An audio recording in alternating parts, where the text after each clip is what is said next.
నమస్కారం సార్.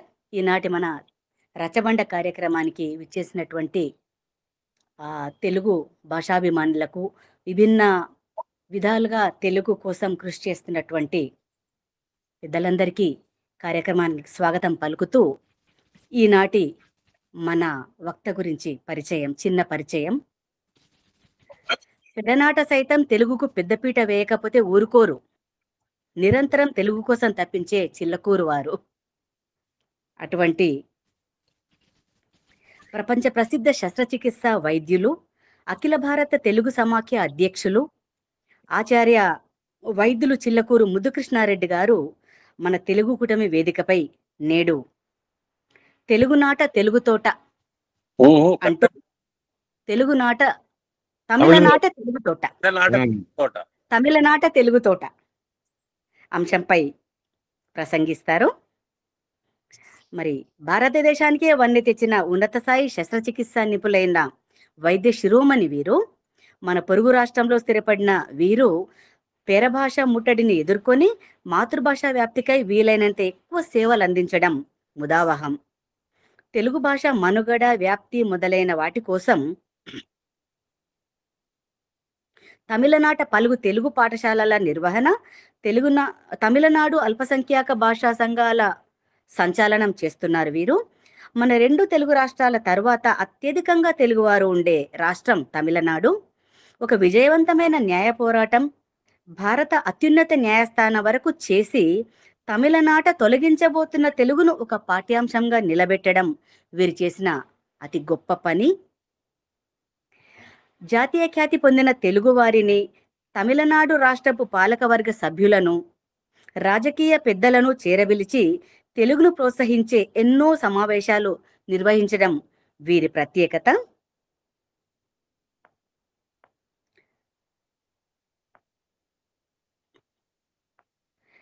వీరు చేసిన మరికొన్ని పనుల గురించి తెలుసుకుందాము. వీరు 70లో అమెరికా నుంచి తిరిగి వచ్చినప్పుడు ఆ ప్రాంతంలో తమిళనాడులో ఈ తెలుగు వైభవం క్షీణిస్తూ ఉన్నటువంటి సమయము. అప్పుడు కళాసాగర్ అనేటువంటి తెలుగు సాంస్కృతిక సంఘాన్ని స్థాపించి తద్వారా భాష, సంస్కృతి, సంప్రదాయాలను ఇప్పటి తరాలకు ప్రదర్శించడం అనేటువంటి కార్యక్రమం చేపట్టారు వీరు. అప్పట్లో మరి సినీ పరిశ్రమ అంతా చెన్నైలో ఉన్నది కాబట్టి వారికి సహకారం కూడా దొరికింది దానికి. తమిళనాట ఒక 27% తెలుగువారు ఉంటారు అని అంచనా 2 కోట్ల వరకు ఉండవచ్చని వారి మాటల్లో. అయితే రకరకాల కులాల వారుగా ఒకరికొకరు సంబంధం లేకుండా, ఒక గుర్తింపు లేకుండా జీవిస్తున్నటువంటి ఆ సమయంలో అది గుర్తించి తెలుగు వాళ్ళందరినీ ఒక గొడుగు కిందికి తీసుకురావడం కోసం 1989లో అఖిల భారత తెలుగు సమాఖ్య స్థాపించారు వీరు. వారి హక్కుల పరిరక్షణే ధ్యేయంగా ఎంతో వ్యయ ప్రయాసల కోర్చి పెద్ద పెద్ద సభలు నిర్వహించి ప్రముఖులను, న్యాయమూర్తులను ఆ సభలకు ఆహ్వానించడం ద్వారా మన తెలుగు వారికి మనోధైర్యాన్ని కలిగించారు. తర్వాత 2006లో ఒక చట్టాన్నే తీసుకొచ్చి అప్పట్లో తమిళనాట మన మాతృభాషను పాఠశాలల్లో తొలగించి తమిళం మాత్రమే చదవాలి అని ఆజ్ఞాపించిన రోజులప్పుడు. అప్పుడు 2014లో వీరు రాష్ట్ర భాష అల్పసంఖ్యాక వర్గ నాయకుడిగా న్యాయ పోరాటాన్ని ప్రారంభించారు. ఈ విషయానికి ఎంత ప్రయత్నం చేసినప్పటికీ శాశ్వత పరిష్కారం లభించలేదు. అప్పుడు 2022లో వారు దేశ అత్యున్నత న్యాయస్థానాన్ని ఆశ్రయించారు. 2023లో ఈ సమస్యకు శాశ్వత పరిష్కారం ఇస్తూ తమిళంతో పాటు మన మాతృభాష అయిన తెలుగును కూడా సిలబస్లో చేర్చి బోధించమని ఆదేశాలు సాధించారు. మన తెలుగు భాషతో పాటుగా మన పొరుగు రాష్ట్రాలైనటువంటి ఉర్దూ, మలయాళం, కన్నడం, హిందీ, సంస్కృతం, ఇతర భాషలకు కూడా దీంతో వెసులుబాటు లభించినట్లయింది. ఈ విధంగా వీరు తమిళనాట తెలుగు కోసం చేసిన అపూర్వమైన సేవలను గుర్తిస్తూ గత 10 సంవత్సరాలుగా కూడా మాతృభాష పరిరక్షణ దినంగా వీరి జన్మదినమైనటువంటి అక్టోబర్ 6ను జరుపుకుంటూ వస్తున్నారు. ఇది వీరి చిరు పరిచయం.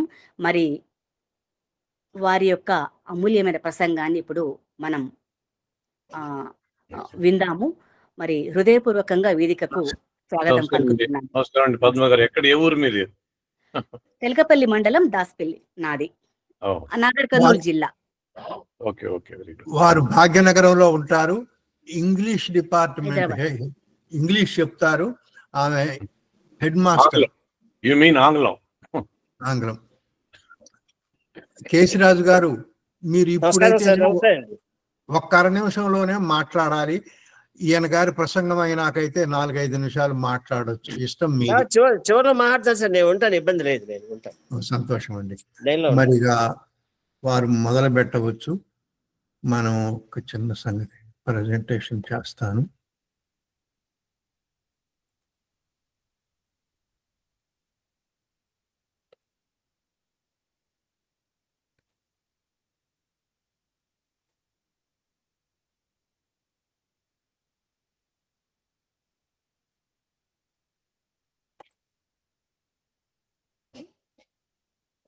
అయ్యా మాట్లాడండి. అందరికీ నమస్కారం. ఈరోజు రచ్చబండ కార్యక్రమానికి నన్ను ఆహ్వానించి మీతో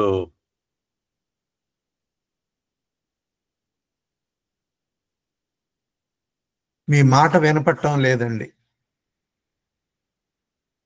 స్లైడ్ షోలో చాలా వరకు మా కార్యక్రమాలు మీకు బయటపడుతుంది. జరిగేటప్పుడు దాన్ని నేను ఎక్స్ప్లెయిన్ చేస్తూ పోతాను. తర్వాత అండి,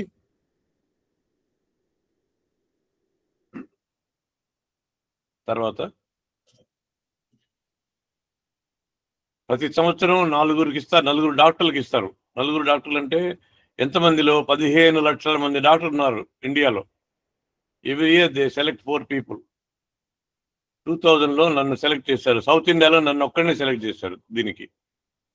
that is eminent medical teacher. ముగ్గురిని మరవకూడదు, అందరికి తెలిసిన విషయం ఇది. తర్వాత అండి, కళాసాగర్ వార్షికోత్సవం అప్పుడు బాలసుబ్రహ్మణ్యం, సుశీల గారు, సి నారాయణ రెడ్డి గారు వ్యాఖ్యాత, చక్రవర్తి గారి మ్యూజికల్ నైట్ అని కండక్ట్ చేసాం. ఇటువంటి ఎన్నో పెద్ద పెద్ద సభలు కండక్ట్ చేసి తెలుగు వాళ్ళకి మన సంస్కృతి సంప్రదాయాలన్నీ చేరేటట్టుగా చేసాం. నెక్స్ట్, తర్వాత అండి, పశ్చిమ బెంగాల్లో తెలుగు 2వ అధిక భాషగా చేసిన ముఖ్యమంత్రి గారు. చాలా ఆశ్చర్యం మాకందరికీ. ఆమెకి విశాల హృదయానికి కోటి నమస్కారాలు చెప్తున్నాం. నమస్కారం. నెక్స్ట్, ఒకరికి అర్థమయ్యే భాషలో మాట్లాడితే అది మొదటికి చేరుతుంది, అదే అతని మాతృభాషలో చెబితే అతని హృదయానికి చేరుతుంది అన్నారు నెల్సన్ మండేలా గారు. తర్వాత అండి, ఇటాలియన్ ఆఫ్ ఈస్ట్ అని ఎందుకు అంటారని ఎవరన్నారు? 16వ సెంచరీలో ఈయన ట్రావెలర్ ఎక్స్ప్లోరర్ నికోలో డి కాంటి అని ఆయన ఇటాలియన్ లాగా తెలుగు తీయగా ప్రతి పదం అచ్చు శబ్దంతో ముగుస్తుంది కాబట్టి ఇటాలియన్ ఆఫ్ ది ఈస్ట్ అని అన్నారు ఆయన. నమస్కారం. నెక్స్ట్, తెలుగుదేలయన్న దేశంబు తెలుగు, నేను తెలుగు వల్లబుండ తెలుగు కండ, ఎల్ల నుప్పులు గొలువ తెలుగువే బాసాడి దేశ భాషలందు తెలుగు లెస్స అన్నారు శ్రీకృష్ణదేవరాయలు గారు. తర్వాత అండి, ఈయన మహాకవి Bharathi, Tamil very great poet ఈయన. ఆయన తెలుగు గురించి చెప్తారు. ఆయన ఏమంటారంటే, కేరళ నాటి యువతులు చాలా అందంగా ఉన్నట్లే తెలుగు భాష కూడా చాలా సుందరంగా సంగీతయుక్తంగా ఉంటుందని చెప్పి పాట పాడాడు ఆయన. అది తమిళ్లో ఉంది, అది నేను తెలుగులో ట్రాన్స్లేట్ చేశాను దాన్ని. తర్వాత అండి, మాతృభాష కళ్ళతో సమానం, ఇతర భాషలు కళ్ళద్దాల వంటివి, కళ్ళుంటేనే కళ్ళద్దాలతో ఉపయోగం. తర్వాత అండి, 15 కోట్లు తెలుగు జనాభా ఉన్నట్టుగా అంచనా. దాంట్లో తెలుగు రాష్ట్రాల్లో 8 కోట్లు, తమిళనాడులో 2 కోట్లు, కర్ణాటక 1 కోటి, ఇతర రాష్ట్రాలు, ఇది ఎక్కువగా వాడుకలో ఉన్న ఇతర దేశాలు మారిషస్, మలేషియా, శ్రీలంక, బర్మా. వారి రాజ్యాంగం రూపొందించింది శివరావు గారిని, కన్నడ అతను. బర్మా రాజ్యాంగాన్ని రూపొందించింది. నెక్స్ట్ తర్వాత అండి, మాకు ఒక సమస్య. 1500 మైనారిటీ పాఠశాలలు ఉన్నాయి సుమారుగా. దాంట్లో 900 తెలుగు, 300 ఉర్దూ, మిగతా అన్ని 89లో అఖిల భారత తెలుగు సమాఖ్య స్థాపించాము. 94లో కనబడట్లా ఏమండి, ప్రెజెంటేషన్ ఏం కనబడట్లా, బొమ్మ కనపడలేదా? మాకు కనపడుతుందండి. కనబడుతుంది, అందరికి కనిపిస్తుంది. కనిపించేదే చదువుతున్నా నేను యాక్చువల్గా. వాళ్ళది ఇంటర్నెట్ సమస్య ఉండొచ్చు, వాళ్ళకి ఉంటుంది. కొనసాగించండి రెడ్డి గారు. తర్వాత మాకు అన్ని రాష్ట్రాల్లో త్రిభాషా విధానం ఉంటే 68 నుంచి తమిళనాడులో మాకు 3వ భాష వద్దు. అప్పుడు హిందీకి వ్యతిరేకంగా వీళ్ళు పోరాటం చేస్తూ 3వ భాష వద్దన్నారు. త్రిభాషా విధానం అమల్లోకి వచ్చింది. అయితే అప్పుడు మన మాతృభాష ఎవరో దాన్ని తాకలేదు. మనం తమిళ్తో ఇంగ్లీష్తో కూడా మన భాష నేర్చుకుంటూ వచ్చాం. కానీ దీంట్లో నిర్బంధ తమిళ చట్టం తీసుకొచ్చి మైనారిటీ భాషని సిలబస్ నుంచి తీసేశారు 2006లో. అంటే 10 సంవత్సరాలు టైం ఇచ్చారు. 10 సంవత్సరాల లోపల వీళ్ళు తమిళ్ నేర్చుకొని 10వ తరగతి తమిళ్ 26లో రాయాలి, 16లో రాయాలని చట్టం. రాజకీయ ప్రయత్నాలన్నీ విఫలమై 2014లో నేను హైకోర్టు మెట్లెక్కాను. వాళ్ళు నేను చెప్పింది ఒప్పుకుంటున్నారు, మీరు చెప్పేది న్యాయం అంటున్నారు, కానీ వాళ్ళు శాశ్వత పరిష్కారం ఇవ్వలేదు. ఒక్కొక్క సంవత్సరం వెసులుబాటు ఇస్తూ 22 తర్వాత ఇంక ఇవ్వమన్నారు. అప్పుడు అత్యున్నత న్యాయస్థానం వెళ్ళాం 22లో. అప్పుడు వాళ్ళు గుర్తించి మన భాషా సమస్యకి శాశ్వత పరిష్కారం ప్రసాదించారు. నమస్కారం. నెక్స్ట్. ముఖ్యంగా మాకుండే ప్రాబ్లం ఏంటంటే ఆంధ్రప్రదేశ్ ప్రభుత్వ చొరవ లేనందులే మనకి కష్టాలు. ఎందుకంటే అక్కడ వాళ్ళు తమిళ్ నేర్పిస్తున్నారు, వాళ్ళు గట్టిగా అడిగే అధికారం వాళ్ళకు ఉంది. ఇక్కడ మేము తమిళ్ నేర్పించాలన్నా వద్దని అడగొచ్చు వాళ్ళు, కానీ ఎవరు అందులోనూ అడిగే లెవెల్కి రాజశేఖర రెడ్డి లెటర్ రాశారు, కానీ ఆయన దాన్ని ఫాలోఅప్ చేస్తుండేవాడు ఆయన ఉండుంటే. బట్ తర్వాత ఎవరు దాన్ని శ్రద్ధగా పట్టించుకోలేదు. ఈ మధ్య గుజరాత్లో కర్ణాటకలోనూ తమిళ పాఠశాలలో ఏదో సమస్య కోసం తమిళ ముఖ్యమంత్రి ఆ మంత్రులకు లెటర్ రాస్తారు, అవసరమైతే ఆర్థిక సహాయం కూడా చేస్తానన్నాడు. ఆయన తమిళనాడులో మాత్రం ఇతర భాష ఉండకూడదు. ఈ దారుణాన్ని గట్టిగా అడిగే నాదుడు లేడు. నమస్కారం. నెక్స్ట్. సో 2019లో మన ఆర్గ్యుమెంట్స్ అంతా అయిపోయిన తర్వాత 9 నెలల వరకు ఆయన జడ్జిమెంట్ ఇవ్వలేదు. ఈ విద్యా సబ్జెక్టు 9 నెలలు జడ్జిమెంట్ ఇవ్వకపోతే ఏం చేయాలి స్టూడెంట్స్? నేను రాష్ట్రపతికి లెటర్ రాశాను. నేను ఆశ్చర్యం, నేను రాష్ట్రపతి అంత తొందరగా రెస్పాండ్ అవుతాడు నేను ఎక్స్పెక్ట్ చేయలేదు. 1 వీక్లో ఇమీడియట్గా చీఫ్ సెక్రటరీకి రిప్లై ఇచ్చారు, లెటర్ రాసి ఏమి యాక్షన్ తీసుకున్నారో డాక్టర్ ముద్దుకృష్ణారెడ్డికి ఇన్ఫార్మ్ చేయండి, మాకు ఇన్ఫార్మ్ చేయండి అని చెప్పి లెటర్ రాస్తారు. ఆ తర్వాతనే ఆయన జడ్జిమెంట్ రిలీజ్ చేశారు ఆయన. నమస్కారం. నెక్స్ట్. ఇది కళాసాగర్ ప్రారంభోత్సవం. అక్కినేని నాగేశ్వరరావు గారు ఇక్కడ అందరు ఉన్నారు, అంజలిదేవి, రాజేంద్ర ప్రసాద్, స్వామినాథన్ అండి ఆయన సౌండ్ రికార్డర్, మాధవపేది సత్యం, కేవి మహాదేవన్. నమస్కారం. నెక్స్ట్. నాయుడు బాబు చిత్రం శోభన్ బాబు జయసుతో నేను తొలి షాట్ క్లాప్ కొడుతున్నాను. అంటే ఆ సినిమా వాళ్ళందరూ నేనే డాక్టర్, అందుకని నాకు అంత ప్రాముఖ్యం ఉండేది ఆ రోజుల్లో. నమస్కారం. Next. Tamil Nadu governor KK Shah ముఖ్యమంత్రి జయవెంగళరావు గారితో నమస్కారం. నెక్స్ట్. ఆ సభలో ఎన్టీ రామారావు ఆడ చిన్న తమాషా జరిగింది. రామారావు గారు లేటుగా వచ్చారు మీటింగ్కి. గవర్నరు ప్రిసైడ్ చేసే సభలో లేటుగా వచ్చిన వాళ్ళని డయాస్ పిలవడానికి లేదు. నేను వెళ్ళి నేరుగా గవర్నర్ చెప్పాను, సార్ ఇట్లా ఒక ముఖ్యమైన నటుడు వచ్చారు సార్, ఆయన చాలా ఇంపార్టెంట్, మాకు కొంచెం డయాస్ పిలుస్తారంటే పిలవండి అన్నాడు. అప్పుడు పిలిచి ఆయన డయాస్ మీదకి నేను పిలిచాను అనమాట. లేకపోతే ఆయన పిలవడానికి కుదిరేది కదా మాకు. నెక్స్ట్. నమస్కారం అండి. మండలి వెంకటకృష్ణారావు గారు నమస్కారం. నెక్స్ట్. సావిత్రి గారి చివరి రోజుల్లో ఆమె ఆర్థికంగా చితికిపోయిన సందర్భంలో ఆమెను గౌరవించి మేము ధన సహాయం చేశాం కళాసాగర్ మూలంగా. అల్లు రామలింగయ్య, జయసుధ, సావిత్రి, ప్రభ, జయప్రద, మా వైస్ ప్రెసిడెంట్ శాస్త్రి గారు. నమస్కారం. నెక్స్ట్. మరి చెన్నారెడ్డి గారు ముఖ్యమంత్రిగా ఉన్నప్పుడు పిలిచి భాషా సమస్య చెప్పాం, వీళ్ళందరికీ కూడా చెప్పాం, కానీ ఒక్కరు కూడా సీరియస్గా దాన్ని ఫాలోఅప్ చేసి తమిళనాడు ప్రభుత్వంతో మాట్లాడి ఎవరు చేయలేకపోయినారు ఎవరు. నెక్స్ట్. నమస్కారం అండి. నెక్స్ట్. దీంట్లో ప్రపంచ తెలుగు మహాసభలు తమిళనాడు జరిగినప్పుడు ఒక ఆశ్చర్యకరమైన వార్త ఏంటంటే ఎంజి రామచంద్రన్ అప్పుడు ముఖ్యమంత్రి, ఆయన ఏం వస్తాడని చెప్పి పిలవలే వీళ్ళు, అసలు మన ఆహ్వానం ఇవ్వలే ఆయనకి. ఆయన ఎవరి ద్వారా తెలుసుకొని మనకెందుకు ఆహ్వానం రాలేదు, మనం పోదాం, తెలుగు వాళ్ళు చాలా ముఖ్యం కదా మనకని చెప్పి ఆయన వాళ్ళు పిఏ ఫోన్ చేసి సీఎం వస్తున్నాడని చెప్పి చెప్తే అర్జెంటుగా ఆయన మేము ఇన్వైట్ చేసి డయాస్ పిలిచి ఆయన మాట్లాడిచ్చారు. చూడండి ఎంత గొప్ప మనసు చూడండి. ఆయనకి ఆహ్వానం లేదు, పత్రికలు ఆయన పేరు లేదు, వచ్చి మాట్లాడేసి తెలుగు వాళ్ళకి గౌరవం చేసిపోయినారు ఆయన. నెక్స్ట్ తర్వాత జయలలిత సీఎం అయినప్పుడు ఆమెకి సమర్పిస్తున్నాం మా తెలుగు వాళ్ళ సమస్యలు. నెక్స్ట్ ఆకాశవాణిలో అప్పుడు తెలుగు ప్రసాదాలు ఉండేది కొన్ని, దాంట్లో అది తీసేశారు వాళ్ళు. తీసేసినప్పుడు మేము పోరాటం చేసిన భానుమతి నాకు బాగా క్లోజ్. ఆమె ఫోన్ చేస్తే మీరు వస్తే బాగుంటుందమ్మా అంటే పాపం వచ్చారు.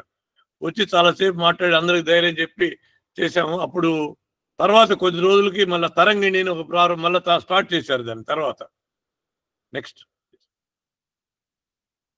ఇది ప్రమోదూత.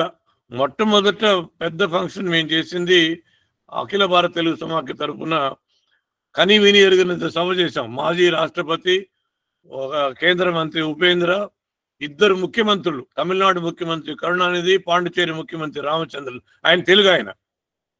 తర్వాత ఇద్దరు రాష్ట్ర మంత్రులు జనార్దన్ రెడ్డి, ఇక్కడ దొరై మురుగన్, పిసి రెడ్డి గారు, తర్వాత డివిఎస్ రాజు గారు, ఓబుల్ రెడ్డి గారు, అందరూ పెద్ద మహారథులందరూ వచ్చి తెలుగుకి ఒక వాటైసే ఇంగ్లీష్లో దాన్ని కిక్ స్టార్ట్ అంటారు, ఆ విధంగా తెలుగు మూవ్మెంట్ని స్టార్ట్ చేసిపోయినారు. సంజీవ్ రెడ్డి గారు నెక్స్ట్ ప్లీజ్, తర్వాత చెప్పండి. దాంట్లో ఉంది, దాంట్లో ముఖ్య అతిథిగా నీలం సంజీవ్ రెడ్డి. తర్వాత అండి ఆయన ఒక మాట చెప్పారు, తెలుగు వాళ్ళు 4 ఉంటే 4 పార్టీలు ఉంటాయి అంటారు, మరి ఇంతమంది మీరు ఎలా ఒకటైనారు, ఈ సమాఖ్యత వెనుక ఏ శక్తి ఉంది, వారికి నా నమస్కారాలు అని చెప్పాడు ఆయన. తర్వాత అండి జనార్దన్ రెడ్డి గారు, బాబు మీ నీళ్లు కావాలంటే మేము ఇవ్వాలి, కరెంటు కావాలంటే మేము ఇవ్వాలి, బియ్యం కావాలంటే మేము ఇవ్వాలి, కానీ మీరు వాళ్ళని పరాయి వాళ్ళుగా చూడడం ఏమి న్యాయం అన్నాడు జనార్దన్ రెడ్డి గారు. ఆయన ఇంకోటి చెప్పారు జనార్దన్ రెడ్డి గారు, మీ కరుణానిధి గారు తమిళ్లో మాట్లాడుతుంటే నాకు తమిళ్ తెలియదు కాబట్టి నా పక్కన ఒక సోదరుడు నాకు తెలుగులో దాన్ని అనువాదం చేస్తూ వచ్చాడు, కానీ ప్రాబ్లం ఏంటంటే ఆయన తెలుగు కూడా నాకు అర్థం కాలేదు, మీ తమిళనాడులో తెలుగు విషయం ఏంటంటే నాకు ఇప్పుడు అర్థమైంది అన్నాడు ఆయన. తర్వాత అండి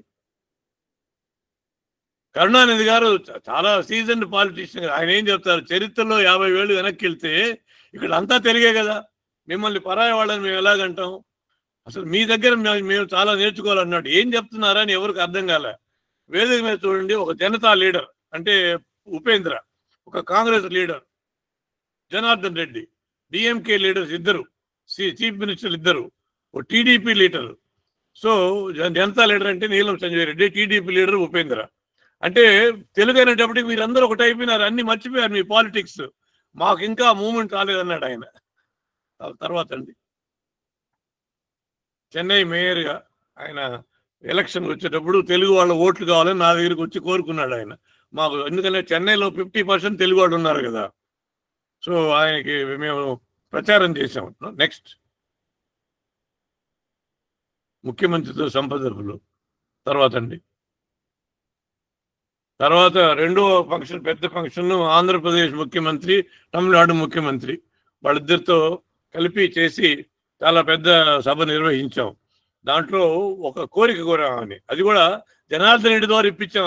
విన్నపం ఏంటంటే, ఏదైనా ఒక తెలుగు టీచర్ కానీ వేరే లాంగ్వేజ్ టీచర్ రిటైర్ అయినప్పుడు దాన్ని తమిళ్ టీచర్గా అపాయింట్ చేస్తున్నారు, ఆ లాంగ్వేజ్ టీచర్ని అపాయింట్ చేయకుండా. అది ఆమె దృష్టికి తీసుకొచ్చాం. నెక్స్ట్ డేనే జీవో పాస్ చేసింది, ఏ లాంగ్వేజ్ టీచర్ రిటైర్ అయితే ఆ లాంగ్వేజ్ టీచర్తోనే రీప్లేస్ చేయాలని చెప్పి జీవో పాస్ చేశారు ఆమె. ఆ రోజు ఆ సభ తర్వాత అది సాధించాము ఇమీడియట్గా. నెక్స్ట్ ఈ తెలుగు వాళ్ళ రాష్ట్రానికి ఎంతో చేశారు, నేను చాలా తెలుగు సినిమాలు నటించాను, తెలుగు అంటే నాకు చాలా ఇష్టం, గౌరవం అంటూ 20 నిమిషాలు స్వచ్ఛమైన తెలుగులో మాట్లాడారు ఆమె. నెక్స్ట్ ఇది తెలుగులో పార్టీ స్థాపించాలండి, కొద్ది రోజులు జరిగింది అది. తర్వాత చెన్నారెడ్డి గారు గవర్నర్గా వచ్చారు మాకు. తర్వాత స్టాలిన్ మేయర్గా ఎన్నికైన తర్వాత ఆయన అభినందిస్తున్నాం. తర్వాత అండి మా ఉగాది అప్పుడు వెంకయ్య నాయుడు గారు జాతీయ అధ్యక్షులు, తర్వాత నక్వి అనేది కేంద్ర మంత్రి, వాళ్ళిద్దరు వచ్చారు. నమస్కారం. నెక్స్ట్ మా పాఠశాల వార్షికోత్సవంలో ఏపీ మంత్రి గోపాలకృష్ణారెడ్డి పిబి శ్రీనివాస్ గారిని గౌరవిస్తున్నాం. గాయకుడు, తెలుగు ఆయన పి శ్రీనివాస్. తర్వాత అండి వెంకయ్య నాయుడు గారు మొట్టమొదట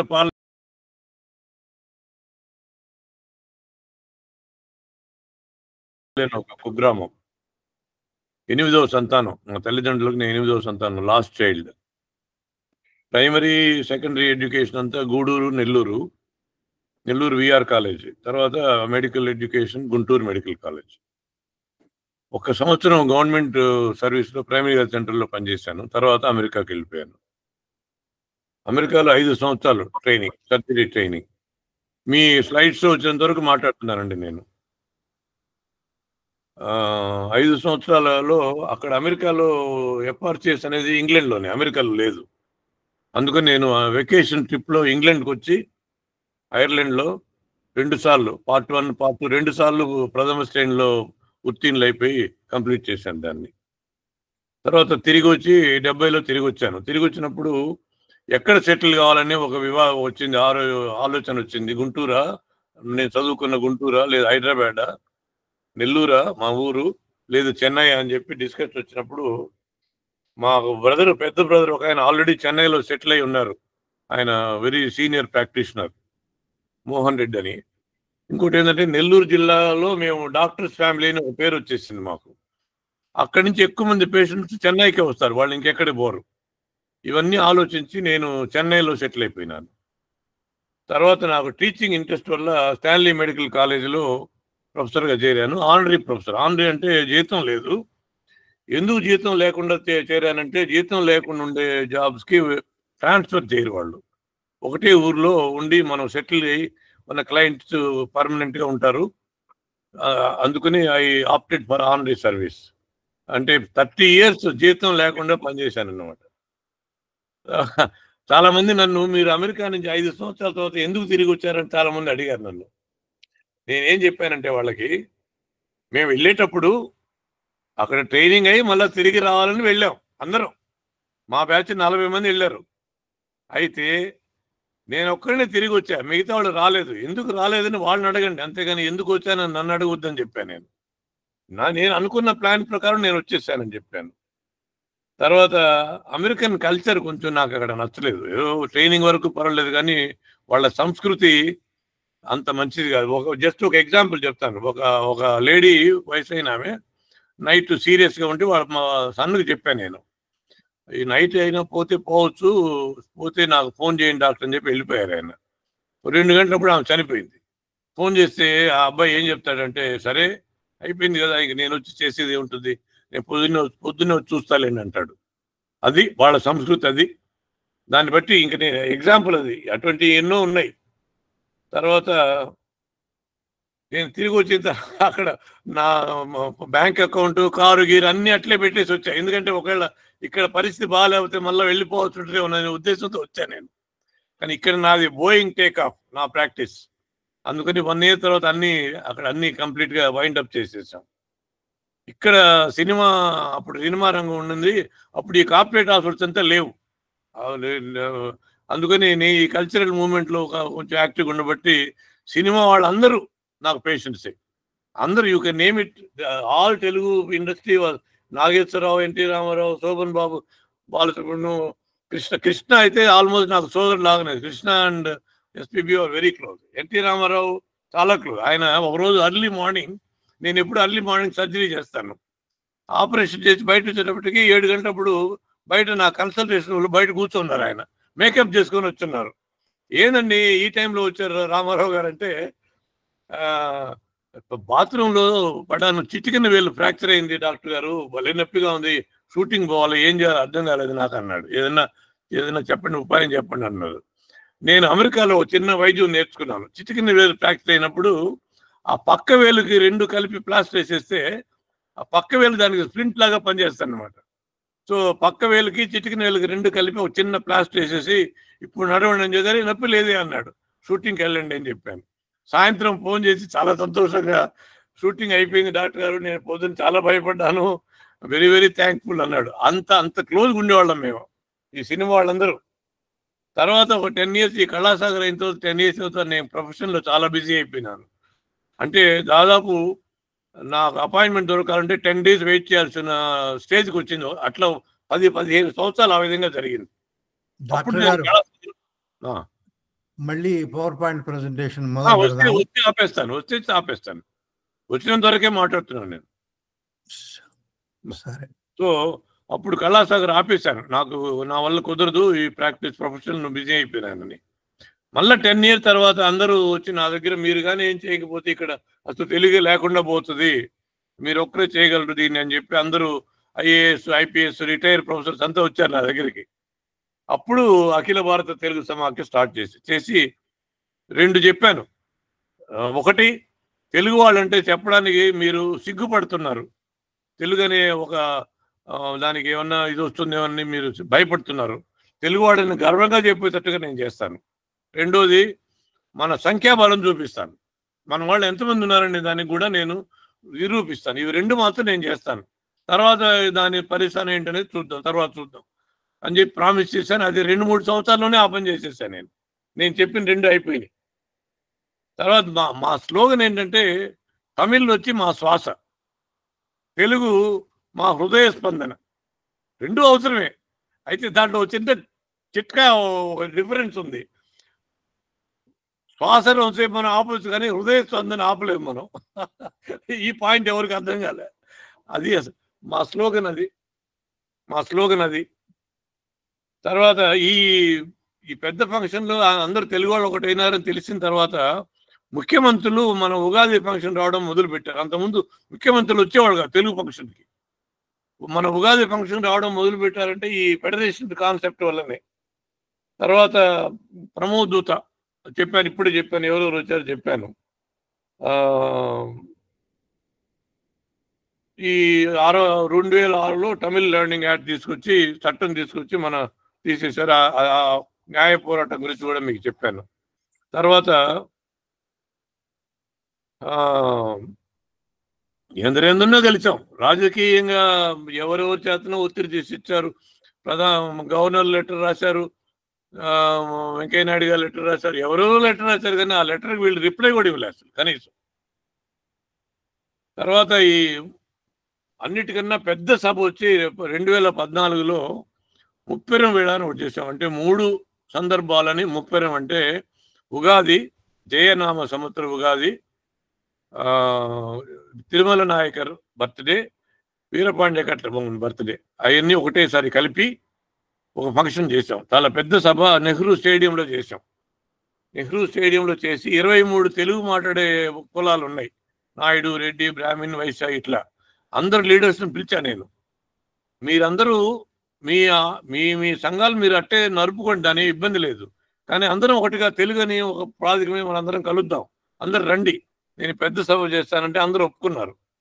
23 మంది వాళ్ళ గ్రూప్ తీసుకొచ్చి ఈ స్టేడియం 12,000 మందే దాని కెపాసిటీ. గవర్నర్ గారు ఉన్నారని 10,000 మందిని లోపల అలౌ చేయలే, బయట నిలబడిపోయినారు 10,000 పీపుల్. అంటే దాదాపు 25,000 మంది వచ్చారని ఇండియన్ ఎక్స్ప్రెస్ అంచనా.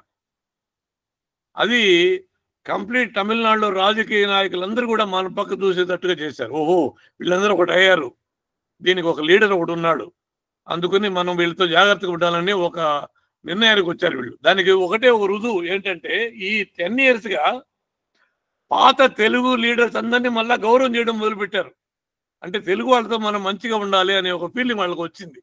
ఎవరు? ఫర్ ఎగ్జాంపుల్ తిరుమల నాయకర్, వీరపాండ్య కట్టబొమ్మన్, ఉండి వీరన్, బోమండూరు రామస్వామి రెడ్డియార్, నారాయణ స్వామి నాయుడు, ఇట్లా పిట్టి త్యాగరాయ చెట్టి, వీళ్ళందరూ తెలుగు లీడర్స్. కందుకు టంగుటూరి ప్రకాశం, వీళ్ళందరూ తెలుగు లీడర్స్. పానగర రాజా, వీళ్ళందరినీ మళ్ళీ గౌరవం చేయడం మొదలుపెట్టారు. వాళ్ళ యానివర్సరీస్ అంతా ప్రభుత్వం మేమే నిర్ణయిస్తామని చెప్పే లెవెల్కి వచ్చేసింది. ఎందుకు వచ్చిందంటే తెలుగు వాళ్ళు ఒకటేనని వాళ్ళకి ఒక ఫీలింగ్ వచ్చింది. అది ఈ ఫెడరేషన్ కాన్సెప్ట్ వల్ల అది నేను సాధించగలిగాను. తర్వాత ఇంకా వైద్యం లెవెల్కి వస్తే నేను చాలా ప్రక్రియలు, స్టాన్లీ మెడికల్ కాలేజ్ చాలా ప్రక్రియలు చేశాను. ప్రభుత్వ హాస్పిటల్లో మొట్టమొదటిగా కిడ్నీ ట్రాన్స్ప్లాంటేషన్ విజయవంతంగా చేసింది నేను 86లో. అప్పుడు ఎంజి రామచంద్రన్ ఫోన్ చేసి కంగ్రాచులేట్ చేస్తాడు, ఎందుకంటే గవర్నమెంట్ హాస్పిటల్లో ఎక్కడ చేయలే, ఎవరు ఎక్కడ చేసినా ఫెయిల్ అయింది. మేము స్టాన్లీ మెడికల్ కాలేజీలో నేను చేశాను. తర్వాత వీడియో లైబ్రరీ, సర్జరీ నేర్పించేది చాలా కష్టం. ఎందుకంటే మేము సర్జరీ చేసేటప్పుడు వాళ్ళు చూసి నేర్చుకోవాలి, కానీ వాళ్ళకి ఎక్స్ప్లెయిన్ చేసే టైం మాకు ఉండదు. మేము పేషెంట్ సర్జరీ కాబట్టి కాన్సన్ట్రేషన్ దాని మీద ఉంటుంది. అందుకని నేను ఏం చేశానంటే వీడియో రికార్డ్ చేసి సర్జరీ క్లాస్ రూమ్లో కూర్చుని వాళ్ళకి నేర్పించేవాడిని. అందుకని వాళ్ళ డౌట్స్ అన్ని క్లియర్ చేయడానికి, ఈ విధంగా ఎందుకు చేయాలి, ఆ విధంగా ఎందుకు చేయకూడదు అని చెప్పడానికి వీలయ్యేది. ఇది పెద్ద రెవల్యూషన్. నేను చేసిన క్యాసెట్స్ అన్ని మెడికల్ కాలేజెస్ కాపీస్ తీసుకెళ్ళాయి వాళ్ళు అక్కడ నేర్పించేదానికి.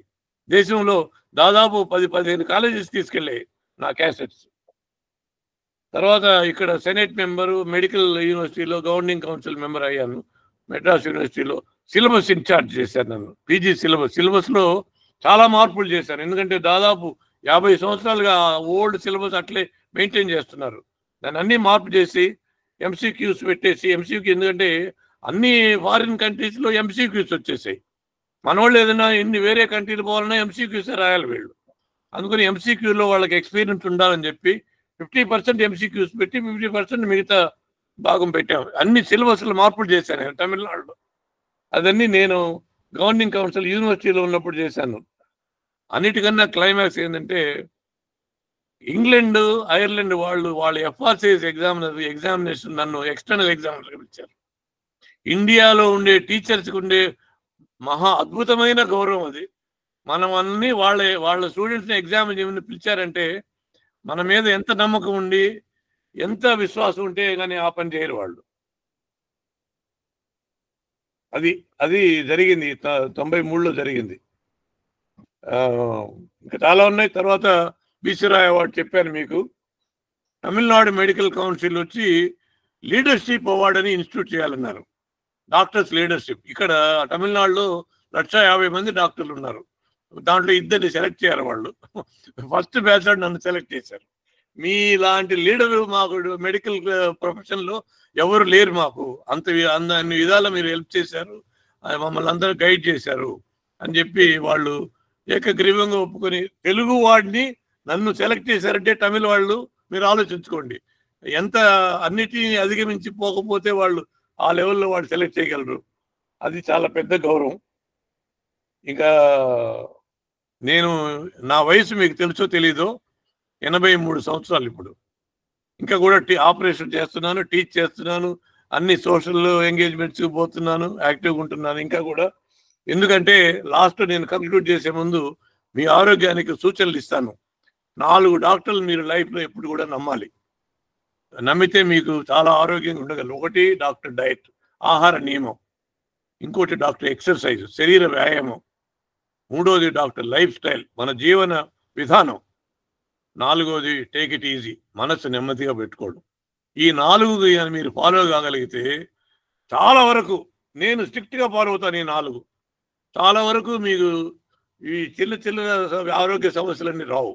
ఈ 4 డాక్టర్ అయితే చెప్పేది ఈజీ, చేసేది కొంచెం కష్టం. ఒక ఆమె కొంచెం లాగుండా చెప్పేమా రాత్రి 2 రొట్టెలు తినమ్మా ఒళ్ళు తగ్గద్దంటే ఓకే డాక్టర్ అని చెప్పి లాస్ట్ పోయేటప్పుడు అడుగుతున్నా, డాక్టర్ మీరు 2 రొట్టెలు చెప్పారే అది డిన్నర్ ఉందా డిన్నర్ తర్వాత అని అడుగుతుందా. అది చెప్పేది ఈజీ, చేసేది కష్టం. ఇంకోటి ఏంటంటే నేను 4 ఫ్లోర్స్ వరకు లిఫ్ట్ తీసుకోను, మెట్లు ఎక్కుతాను. అలవాటు అయిపోయింది నాకు. మా అసిస్టెంట్స్ కూడా నాతో కూడా రాలేరు. నేను వాళ్ళంతా 2nd ఫ్లోర్లో ఆగిపోతారు. నేను ఒకటే స్టెప్లో 4 ఫ్లోర్స్ వెళ్ళిపోతాను.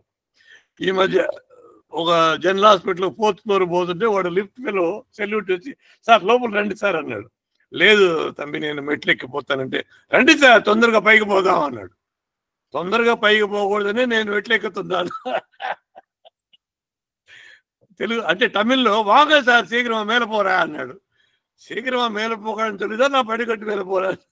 అట్లా మన జీవితంలో మనకి వీలైనంత శరీర వ్యాయామం మీరు పెట్టుకోండి. ఎందుకంటే శరీర వ్యాయామం లేకుంటే ఏ అవయవం సరిగ్గా పనిచేయదు. ఈ 4 మీరు ఎప్పుడు గుర్తు పెట్టుకోండి. తర్వాత మేము ఎంబీబీఎస్లో గుంటూరు మెడికల్ కాలేజీలో మా బ్యాచ్ 125 మంది. దాంట్లో 40 మంది ఫస్ట్ బ్యాచ్ మేము అమెరికాకి వెళ్ళాం 65లో. Break through. అంతకుముందు అమెరికా గురించి ఎవరికి తెలియదు అసలు. ఈ మధ్య మేము మా రీయూనియన్లో ఆ ఎన్ఆర్ఐ స్టూడెంట్స్ అందరూ ఒక రీసెర్చ్ చేశారు. ఈ 125 మందిలో ఎవరు most accomplished person among the 125 people అంటే నాకు ఫస్ట్ మార్క్ వచ్చింది. ఎందుకంటే నేను చేసినంత తమిళనాడు మెడికల్ కౌన్సిల్కి ప్రెసిడెంట్గా ఎన్నుకున్నాను నన్ను. అంటే డాక్టర్ల క్రమశిక్షణ పర్యవేక్షించేటటువంటి చట్ట ప్రకారం రూపొందించిన కౌన్సిల్ అది. దాంట్లో by election only I was elected as a president to monitor the ethical standards of medical profession. అది చాలా గొప్ప విషయం. సో ఇవన్నీ కూడా ఎవరు చేయలేదు. అందుకని వాళ్ళు CMK Reddy is most accomplished person of the 120 people అని నాకు సైట్ లూజ్ నుంచి ఒక మొమెంట్ తీసుకొచ్చి ఇచ్చారు వాళ్ళు. ఇవన్నీ జరిగినాయి. ఇంకేదైనా మీకు ఏదైనా డౌట్స్ ఉంటే అడగండి, చెప్తాను. ఇంకా చెప్పాలంటే చాలా ఉంది, ఏమైనా మాట్లాడవచ్చు. ఆచార్య కదా, ప్రొఫెసర్ ఆచార్యులు టీచర్స్ ఎప్పుడు చెప్పే అలవాటే కదా వాళ్ళకి. సో నేను ఇంకా కూడా మీరు నమ్మినా నమ్మకపోయినా నేను టీటోటలర్. 5 సంవత్సరాల అమెరికాలో కూడా నేను మధుపానం చేయలేదు. లాస్ట్లో నాకు ఒక ఫేర్వెల్ ఫంక్షన్ ఇచ్చారు మా ప్రొఫెసర్స్ అందరూ అమెరికన్సే. మా ప్రొఫెసర్ నా దగ్గరికి వచ్చి కృష్ణ అనేవాడు నన్ను. కృష్ణ, ఈ రోజు నువ్వు తాగాలి అన్నాడు. ఏం చేస్తామని చెప్పి సరే ఆయన ఏదో కలుపుకొని తీసుకొచ్చి అంత స్ట్రాంగ్గా ఉండదు, తీసుకో పర్వాలేదు అన్నాడు. ఏం చేద్దామని ఆలోచిస్తుంటే ఆయనకు కొడుకున్నాడు 10 ఏళ్ల సంవత్సరం. అప్పుడు ఆ వయసులో వాళ్ళకి డ్రింక్స్ ఇవ్వరు, వాళ్ళు కూల్ డ్రింక్సే తాగాలి, ఇటువంటి ఇవ్వరు. వాడు ఏం చేశాడంటే నా పరిస్థితి గమనించాడు. వాడు చూసి అదే రంగులో ఉండే ఒక కూల్ డ్రింక్ ఒకటి తయారు చేశాడు. చేసి నా దగ్గరికి వచ్చి uncle shall we exchange glasses అన్నాడు వాడు. మేము గ్లాసెస్ ఎక్స్చేంజ్ చేసుకున్నాం. వాడు హ్యాపీగా తాగేసి వెళ్ళిపోయాడు. వాడు మా చీఫ్ ఏమనుకున్నా అంటే నేను ఆ రోజు తాగాను అనుకున్నాడు ఆయన. నెక్స్ట్ డే చెప్పా ఆయనకి, నెక్స్ట్ డే హాస్పిటల్లో చెప్పా, నిన్న జరిగింది ఇది సార్ విషయం, నిన్న కూడా నేను తప్పించుకున్నాను, మీ అబ్బాయి తాగేశాడంటే అరే దొంగ తప్పించుకున్నావా అన్నాడు ఆయన. అట్లా 5 సంవత్సరాలు నేను తప్పించుకున్నాను. మా స్నేహితులు కొంతమంది నన్ను బలవంతం చేసేవాళ్ళు. నేను వాళ్ళతో ఏం చెప్పేవాళ్ళు అంటే, మీకు అందరికీ లివర్ జబ్బు వస్తే ఆపరేషన్ చేయడానికి ఒకరన్నా ఆరోగ్యంగా ఉండాలి కదా, నన్ను వదిలేసేయండి అనేవాడిని. ఒకరన్నా ఆరోగ్యంగా ఉండాలి కదా మీకన్నా ఆపరేషన్ చేయాలంటే, అందుకని నన్ను వదిలేసేయండి, మీరు తాగండి, మీ పార్టీకి మీరు ఎంజాయ్ చేయండి అని చెప్పేవాడిని.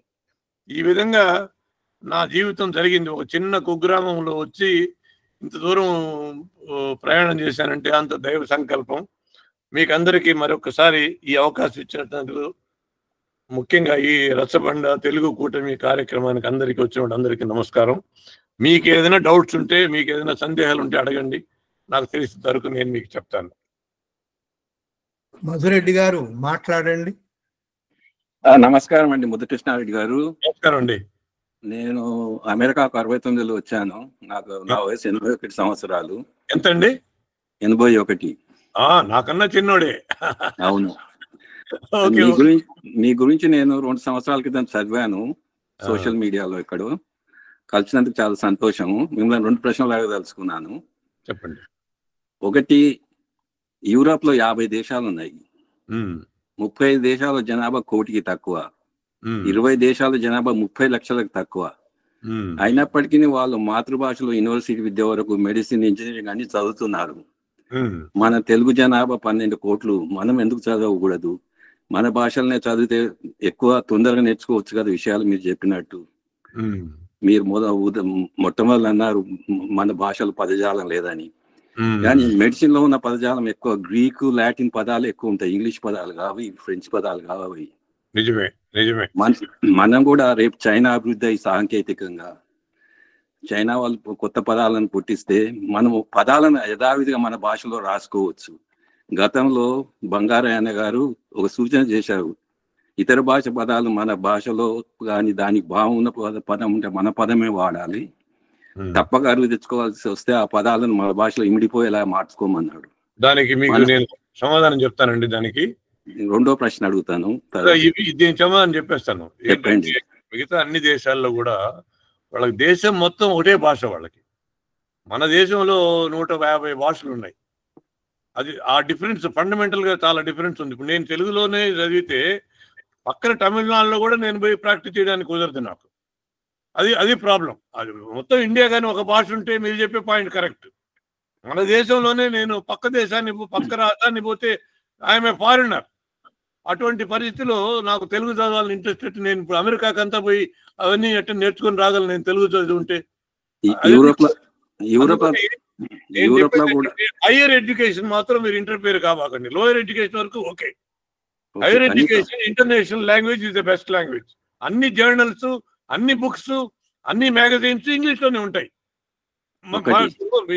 నేను చైనా వాళ్ళు, జపాన్ వాళ్ళు మా కాన్ఫరెన్స్ కి వస్తారు కదా, వాళ్ళు ఇంగ్లీష్ ఎంత అవస్థపడతారో నేను చూస్తున్నాను కదా. నేర్చుకుంటారు, చెప్తారు, వాళ్ళ భాషని చాలా గొప్పగా చెప్పుకుంటారు. But they struggle to learn English. మా కాన్ఫరెన్స్ కి వస్తారు వీళ్ళు, వాళ్ళు they struggle to talk English. నేను చూస్తాను ఎందుకు వీళ్ళు ఎంత అవస్థపడుతున్నారని. ఎందుకంటే వాళ్ళ దేశంలో ఇంగ్లీష్ నేర్పించారు వాళ్ళు. అయ్యా జెకోస్లోవేకియాలో రెడ్డి గారు, జెకోస్లోవేకియాలో వాళ్ళ భాషలోనే డాక్టర్ నేర్చుకుంటారు, మరి వాళ్ళు బతకటం లేదా? బతుకుతున్నారు కానీ వాళ్ళు వేరే దేశం పోవడానికి లేదు. అది కదా ఎందుకు పోవాలి? మనం కూడా పోవాలంటే అదే వేరే 60-70 లక్షల మంది ఉన్న దేశంలో వాళ్ళు బతుకుతున్నారు. 9 కోట్ల మంది తెలుగు వాళ్ళు ఉన్న దేశంలో మనం తెలుగు నేర్చుకొని ఇక్కడే బతుకుతాము. ఇంకోటి అండి, ముద్దుకృష్ణారెడ్డి గారు, నేను మీ పాయింట్ చెప్తున్నాను, ఐ అగ్రీ విత్ యూ. కానీ ప్రాక్టికల్ డిఫికల్టీస్ కొన్ని ఉన్నాయి, అది చెప్తున్నాను అంతే. ఎందుకు పోవాలి అంటే అది how can you prevent a child going to America? మీరు జెకోస్లోవేకియా వాడిని ఎవరు ప్రివెంట్ చేస్తున్నారు? జెకోస్లోవేకియా వాడిని ఎట్లా ప్రివెంట్ చేస్తున్నారు? ముద్దుకృష్ణారెడ్డి గారు, యూరప్ ప్రజలు కూడా ఇంగ్లీష్ భాష నేర్చుకుంటున్నారు. మేము ఇంగ్లీష్ భాష 7వ తరగతి నుంచి నేర్చుకోవద్దని అనడం లేదు.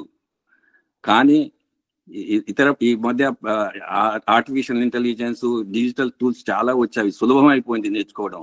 ఇప్పుడు కావున కొంచెం మారిందిలేండి. ఇప్పుడు ఐ అగ్రీ విత్ యూ.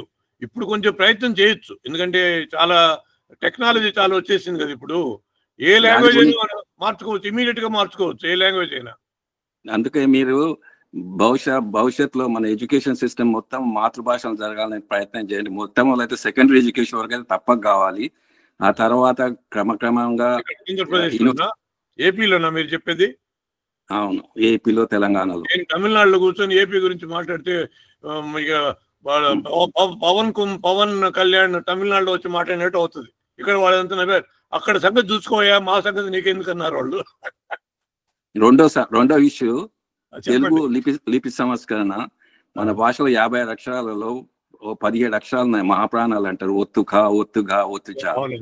ఆ అక్షరాలు సంస్కృతాన్ని తెలుగు లిపిలో రాయడానికి కల్పించిన అక్షరాలు. అవి తెలుగు భాషకు అవసరం లేవు. వాటి స్థానంలో అల్ప ప్రాణాలు వాడి లిపి సంస్కరణ చేస్తే మన పిల్లలు తెలుగు నేర్చుకోవడం సులభం అవుతుంది అంటాను. దాని గురించి మీ అభిప్రాయం చెప్తారా? అభిప్రాయం కాదు, ఇవన్నీ కూడా ఈ భాష ప్రముఖులు ఉన్నారు, వాళ్ళు చేయాల్సిన పని. నేను ఒకటి వైద్యుడిని, నేనేదో భాష కోసం నా శక్తి కొంత చేశానే కానీ I'm not a linguist. I'm not expert in language. అది వాళ్ళు చేయాలి. ఇప్పుడు అంతెందుకు, ఒక ఎగ్జాంపుల్ చెప్తాను వినండి. మా తెలుగు తల్లికి పాట ఉంది కదా, నేనేం చెప్పానంటే పెద్ద పెద్ద ఫంక్షన్లో టైం చాలా ఇంపార్టెంట్ అండి, అది చాలా లెంగ్తీ సాంగ్, అది దాని కొంచెం కట్ షార్ట్ చేయనంటే ఎవరు చేయనంటారు. అందుకని ఏమైంది, అసలు పాట ఆ పాటే మేము ఎక్కడ అవాయిడ్ చేసేసాం. Because time is very important.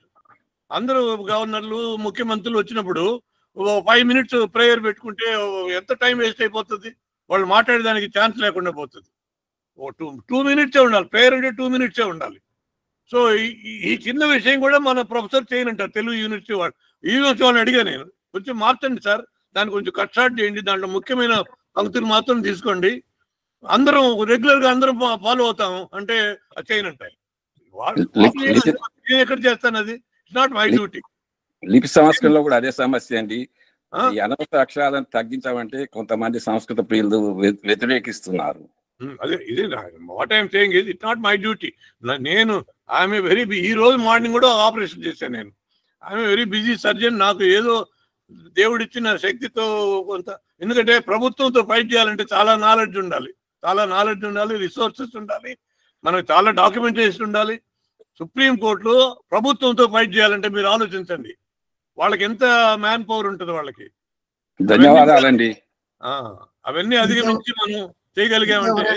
ఇంకెవరైనా మాట్లాడొచ్చండి, వేరే వాళ్ళు మాట్లాడండి. ఎవరైనా ఏదైనా ఉంటే అడగండి ప్లీజ్.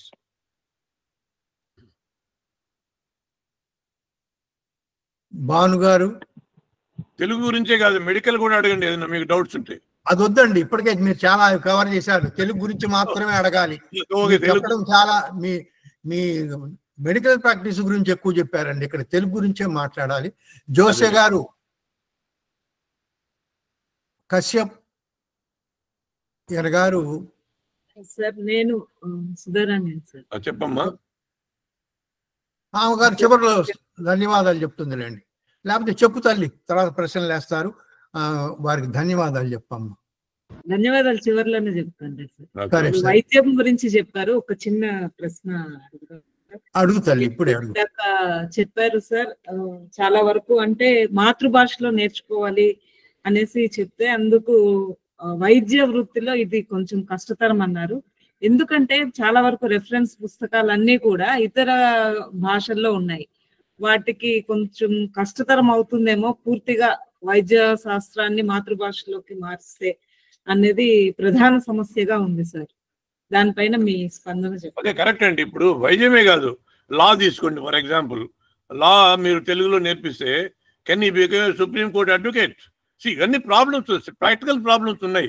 మనం లాంగ్వేజ్ మీద ఫెనాటిక్ గా ఉండకూడదు. భాష అభిమానం ఉండాలి కానీ దురభిమానం ఉండకూడదు. వాడు జీవితంలో వాళ్ళకి ఇబ్బందికరమైనట్టు లెవెల్లో వాళ్ళని మనం ఒత్తిడి తీసుకురావడానికి లేదు. వాళ్ళు ఒప్పుకోరు కూడా, తల్లిదండ్రులు ఒప్పుకోరు. మనం ఎంత అవసరపడ్డా వాళ్ళు ఒప్పుకోరు. ఎందుకంటే వాళ్ళ బిడ్డ ఫ్యూచరే వాళ్ళు చూసుకుంటారు. అందుకని మనం కొంతవరకే దాన్ని ఒత్తిడి తీసుకురావాలి, కానీ అంత పైన ఒత్తిడి తీసుకొస్తే ఇట్ ఈస్ కౌంటర్ ప్రొడక్టివ్. దాని నెగటివ్ రిజల్ట్స్ వస్తాయి దానికి. వాళ్ళ ఫ్యూచరు, వాళ్ళ భవిష్యత్తు, వాళ్ళ కెరీర్ వాళ్ళు చూసుకుంటారు కదా. అందుకని మీ తెలుగు నేర్చుకోవడం అనేది చాలా ముఖ్యం, తప్పులేదు. బట్ మిగతా భాషలు కూడా మనం నేర్చుకోవాలి. దానివల్ల మన జీవితంలో పైకి పోయేదానికి అవకాశం ఉంది. సో సరేనండి. కేంద్ర ప్రభుత్వం మాత్రం ఇప్పుడు అన్ని భాషల్లో కూడా ఇంజనీరింగ్, మెడిసిన్, లీగల్ గా సంబంధించిన పుస్తకాలు తయారు చేసింది. వాటిల్లోనే మీరు నేర్చుకోండి వీలైనంత వరకు అని చెప్తుంది. పోపూరి విశ్వనాథ్ గారు చాలా గొప్ప అనుభవం ఉన్న మనిషి, అన్ని రంగాల్లో ఉద్యమాన్ని ముందు తీసుకుపోయే మనిషి ఆయన. విశ్వనాథ్ గారు, మీరు మాట్లాడండి అయ్యా. అదే ఇప్పుడు మీరు చెప్పారు కదా, ఇప్పుడు పరిస్థితి కొంచెం మారింది. ఇప్పుడు ఏమన్నా అటువంటి అవకాశం ఉంది. ఇప్పుడు టెక్నాలజీ సత్యనారాయణ గారు.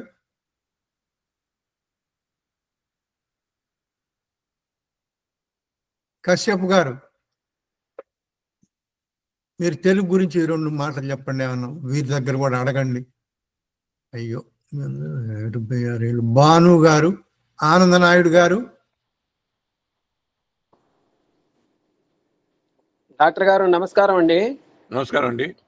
ఇప్పుడు ప్రస్తుతం మీరు తెలుగు భాష అభివృద్ధి కోసం తమిళనాడులో ప్రస్తుతం ఏమైనా కార్యక్రమాలు చేస్తున్నారా?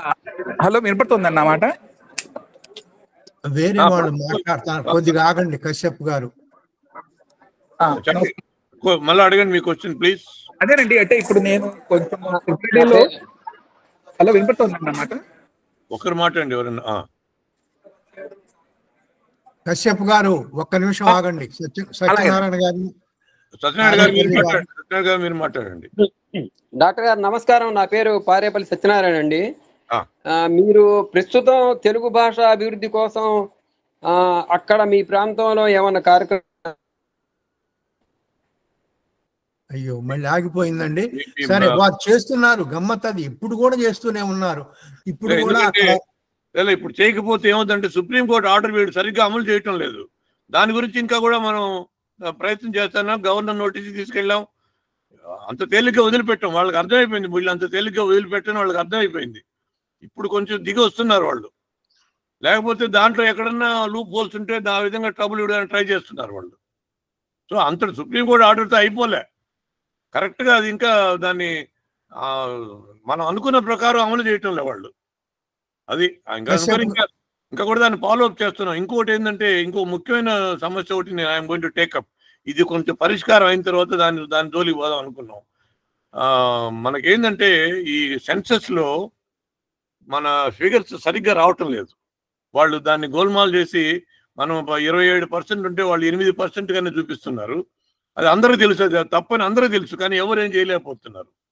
నేను అది నెక్స్ట్ టేకప్ చేద్దాం అనుకుంటున్నా ఆ సబ్జెక్ట్. ఎందుకంటే కోర్టు ద్వారా ఒక ఆర్డర్ తీసుకొచ్చి ఈ సెన్సస్ అనేది డిజిటలైజ్ చేసి నెట్లో పెట్టి ఎవరైనా ఎప్పుడైనా వెరిఫై చేయగలిగే పద్ధతిలో ఉండాలి. దాన్ని ఎవరు మార్చడానికి వీల్లేదు. అప్పుడు కరెక్ట్ ఫిగర్స్ బయట వస్తాయి. అది ఆ ప్రయత్నంలో కొంచెం అడ్వకేట్స్ కొంచెం కన్సల్ట్ చేస్తున్న దాన్ని ఏ విధంగా పోతే కరెక్ట్గా ఉంటుంది. అది వచ్చిందంటే రాజ్యాంగం ప్రకారం ఏంటంటే 12% ఎక్కువ ఉంటే ఎవరైనా ఒక లాంగ్వేజ్ ఒక రాష్ట్రంలో కానీ ఒక ఏరియాలో కానీ 12% పైన ఉంటే ఆ భాష రెండో అధికార భాషగా గుర్తించాలి. అది తీసుకురావడానికి ఇండైరెక్ట్ గా నేను ట్రై చేస్తున్నాను. చాలా సంతోషకరం అండి. అది ఆ యాంగిల్లో ఇప్పుడు ఈ లాంగ్వేజ్ ఇష్యూ ఇంక ఈ ఇయర్ లో సాల్వ్ అయిపోతుంది, సబ్జెక్ట్ అయిపోతుంది. I want to take up that subject. Already I'm discussing with the advocates. అది చాలా సంతోషం అండి. సరైన విషయం మీరు టేకప్ చేశారు. అక్కడికి అయిపోలే. ఎక్కడికి మనం ఒక ప్రాబ్లం పోతే ఇంకో ప్రాబ్లం వస్తానే ఉంటది కదా మనకి.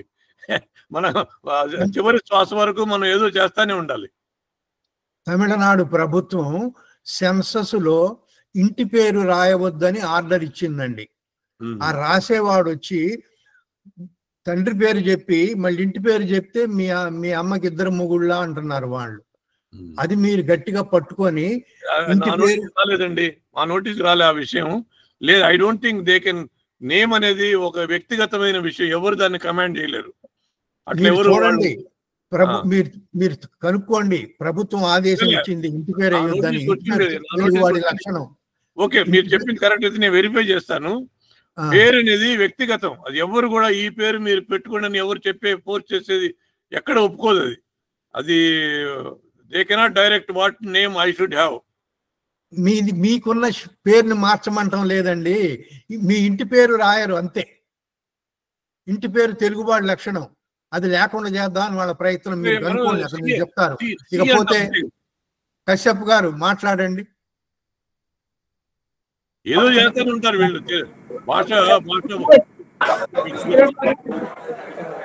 నమస్కారం అండి. చెప్పండి డాక్టర్ గారికి అండి. ముఖ్యంగా మనకు హాస్పిటల్స్ లో ఏదన్నా కూడా మాతృభాష సంబంధించినటువంటి దాంట్లో మాట్లాడటం కానీ డాక్టర్ ద్వారా ఆ భాషలో నివృత్తి చేయడం అనేది చాలా ఇంపార్టెంట్ అవుతుంది. ఎందుకంటే ఇంగ్లీష్ చదువుకున్నా కూడా అంత ఎక్స్ప్రెస్ చేయకపోవచ్చు, తనకి ఎంత ప్రాబ్లం ఉంది, ఎక్కడ ప్రాబ్లం ఉంది ఆ విషయం మీద తగిన వొకాబులరీ లేకపోవచ్చు. సో ఈ దిశగా అంటే ఉన్న ఉదాహరణ హైదరాబాద్ లో చూసినట్టయితే చాలా మంది వైద్యులకి తెలుగు సరిగ్గా రావటం లేదు అనుకుంటున్నాను. ఈ వైద్య మండలం తరపున అలాంటిది ఏదైనా ఉంటుందని అంటే ఈ కనీసం ఈ భాషలు మాట్లాడగలగాలి ఈ ప్రాంతంలో చేస్తున్నప్పుడు అని. సో దానివల్ల వాళ్ళ వాడుక పెరుగుతుంది, ఇంకా ఎఫెక్టివ్ వైద్యం అవుతుందని అనుకుంటున్నాను. ఇప్పుడు మీరు చెప్పింది నాకు క్వశ్చన్ అర్థం కాలే కరెక్ట్. అంటే వైద్యులు తెలుగులో మాట్లాడలేకపోతున్నారా? అవునండి, తెలుగు అంటే వాళ్ళు తెలుగు వైద్యులు తెలుగు మాట్లాడి తెలుగు నాన్ తెలుగు వైద్యులు వాళ్ళు కూడా మాట్లాడతారు. ప్రశ్న ఏంటండి కోదండరామయ్య గారు? ఆయన ప్రశ్న ఏంటి చెప్పండి దయచేసి. ఆయన గారు సరిగా అడగట్లేదండి. ప్రశ్న ఏమిటంటే, మీరు గ్రాడ్యుయేషన్ చేసేటప్పుడు కానీ ఎప్పుడన్నా కానీ ఇంగ్లీషే కాకుండా మరి కొన్ని భాషలు 2-3 ఆ ప్రాంతాలై నేర్చుకోవాలని అందులో ఏమైనా ఉంటుందా అని అడిగారు. అట్లా అది ఆర్ట్స్ కాలేజ్ వరకే ఉంటుంది, ప్రొఫెషనల్ కాలేజీలో ఉండదు. ప్రొఫెషనల్ కాలేజీలో ఒక లాంగ్వేజ్ నేర్పిస్తారు. మన మాతృభాష ఏదైతే మనకు ఇంట్రెస్ట్ ఉండాలి అంతే. మనం చిన్నప్పటి నుంచి తెలుగు చదివిన వాళ్ళు ఎంబీబీఎస్ ఇంగ్లీష్ చదువుతానే తెలుగు మర్చిపోతామా? అమెరికాలో మేము తెలుగు మర్చిపోలేదే, తిరిగి వచ్చిన తర్వాత నేను తెలుగు మర్చిపోలేదే. ఎన్ని దేశాలు తిరిగినా కూడా మన మాతృభాష ఎట్లా మర్చిపోతాం? చిన్నప్పుడు చదివింది. అది వాళ్ళు రాలేదంటే వాళ్ళ కేర్లెస్నెస్ అంతే. తెలుగుకోవడమే ముఖ్య బాధ్యులు. రవీంద్రనాథ్ గారు మిమ్మల్ని ఒక ప్రశ్న అడగబోతున్నారండి. చెప్పండి సార్, అడగండి సార్. జిడుగు గారు. డాక్టర్ గారు నమస్కారం అండి. నమస్కారం అండి. అంటే ఇప్పుడు తమిళనాడు ప్రభుత్వము నిషేధించింది తెలుగు మాధ్యమం పాఠశాల. మాధ్యమం కాదు, అసలు లాంగ్వేజ్ ఉండకూడదని కదా తెలుగు. అది ఎట్లా అవుతుంది? ఒక భాష నేర్చుకోవడానికి ఇబ్బందా? ఎట్లా అవుతుంది? మీరు నన్ను అడిగితే వాళ్ళు చేశారు, అదే చట్టం తీసుకొచ్చారు. అందుకనే కదా నేను ఫైట్ చేసింది. తెలుగు మీరు కావాలంటే మీరు అవుట్ ఆఫ్ స్కూల్ అవర్స్ మీరు నేర్చుకోండి, కానీ సిలబస్ లో ఉండదని చెప్పారు 2006లో చట్టం తీసుకొచ్చి. వేరే భాషలు ఏం నేర్చుకోకూడదు. రాజ్యాంగ విరుద్ధం అది, కానీ వాళ్ళు తీసుకొచ్చారు. అందుకు అప్పటి నుంచే ఫైట్ చేస్తున్నా నేను. మొన్న ఫైనల్ గా గెలిచాం. మరి అన్యాయంగా వెళ్ళండి వీళ్ళు. వాళ్ళంతా నేను చెప్తేనే మిగతా రాష్ట్రాల్లో అదే అడిగాను. ఒక సుప్రీంకోర్టు జడ్జి అదే అడిగాడు, మిగతా రాష్ట్రాల్లో తమిళ స్టూడెంట్స్ ఉన్నారా లేదా అని అడిగాడు. వాళ్ళు అక్కడ తమిళ్ నేర్చుకోవాలన్నా పర్లేదా? అటువంటిప్పుడు మీ రాష్ట్రంలో వేరే లాంగ్వేజ్ నేర్చుకోకూడదంటే ఏమి లాజిక్ అది అని అడిగాడు. మీకేమన్నా కాన్స్టిట్యూషన్ వేరేగా ఉందా? ఇండియన్ కాన్స్టిట్యూషన్ ఫాలో కావట్లేదు అని అడిగారు ఆయన. మీరు చెప్పింది కరెక్ట్, అదే మేము అడిగే క్వశ్చన్ కూడా అదే కదా. కానీ వీళ్ళు వితండవాదం వీళ్ళది. తర్వాత ఇప్పుడు వచ్చిన చర్చలో ఒకటి ఏంటంటే, ఇప్పుడు ఉన్నత విద్యలో సాంకేతిక విద్యలో మాతృభాషలో చదవాలా లేదనేది ఇప్పుడు మేము అందరం కోరుతున్నది ముఖ్యంగా ప్రాథమిక విద్యలో మాతృభాషలో ఉండాలనండి. అది కంపల్సరీ. అది లేకుండా మనం ఉన్నత విద్యలో అది మనకు అందరికి కావాల్సింది ప్రాథమిక విద్యలో ముందు తెలుగు మాతృభాషలో ఉండాలని. తర్వాత ఫౌండేషన్ పడితే తర్వాత ఏదైనా నేర్చుకోవచ్చు. ఇంకోటి అండి, ఈ మిత్రులందరికీ అందరికి కలిసి అడుగుతున్నాను ఏంటంటే, విద్య గురించి వచ్చేసరికి మీ పిల్లలు ఇంగ్లీష్ మీడియమా, మేము గొడ్లగాయాలా, పాలేళ్ళుగా పనిచేయాలా, తెలుగులో చదివి అని చెప్పి ఏదో అడుగుతారు. అసలు ఇంకొకటి, ఇప్పుడు 2 తెలుగు రాష్ట్రాలు పరిపాలన తెలుగులో ఎందుకు లేదు? ఏ ప్రభుత్వ కార్యాలయానికి వెళ్ళినా కూడా అక్కడ జరిగేదంతా రాసేదంతా ఇంగ్లీష్ లో రాస్తున్నారు. 1947లోనే వెళ్ళిపోయాడు తెలుగు ఇంగ్లీష్ వాడు. అది కాదు, నేను ఒక ఎగ్జాంపుల్ చెప్తాను. ఇక్కడ తమిళనాడులో ఆంధ్ర మంత్రి ఒక ఆయన వచ్చాడు. నేనేం అడిగానంటే, సార్ ఇక్కడ నుంచి చెన్నై నుంచి పోయే విమానాలు విశాఖపట్నం, తిరుపతి, రాజమండ్రి పోయే వాళ్ళందరూ ఎక్కువ తెలుగు వాళ్ళే ఉంటారు కదా, ఆ విమానాల్లో అన్నా ఇక్కడ తెలుగులో కూడా అనౌన్స్ చేసేటట్టుగా మీరు కొంచెం యాక్షన్ తీసుకోండి సార్ అని చెప్పాను నేను. ఆయన ఏమన్నాడు చెప్తే మీరు ఆశ్చర్యపోతారు. డాక్టర్ గారు మీరు ఇక్కడ సంగతి మాట్లాడుతున్నారు, హైదరాబాద్లోనే మేము చేయటం లేదన్నాడు ఆయన. ఇంకేం మాట్లాడతా ఆయనతో మనం? అది వాళ్ళ ప్రభుత్వం నిర్వాహకం. అది సుధారాణి గారు ఏమన్నా మాట్లాడతారా? ప్రశ్నలు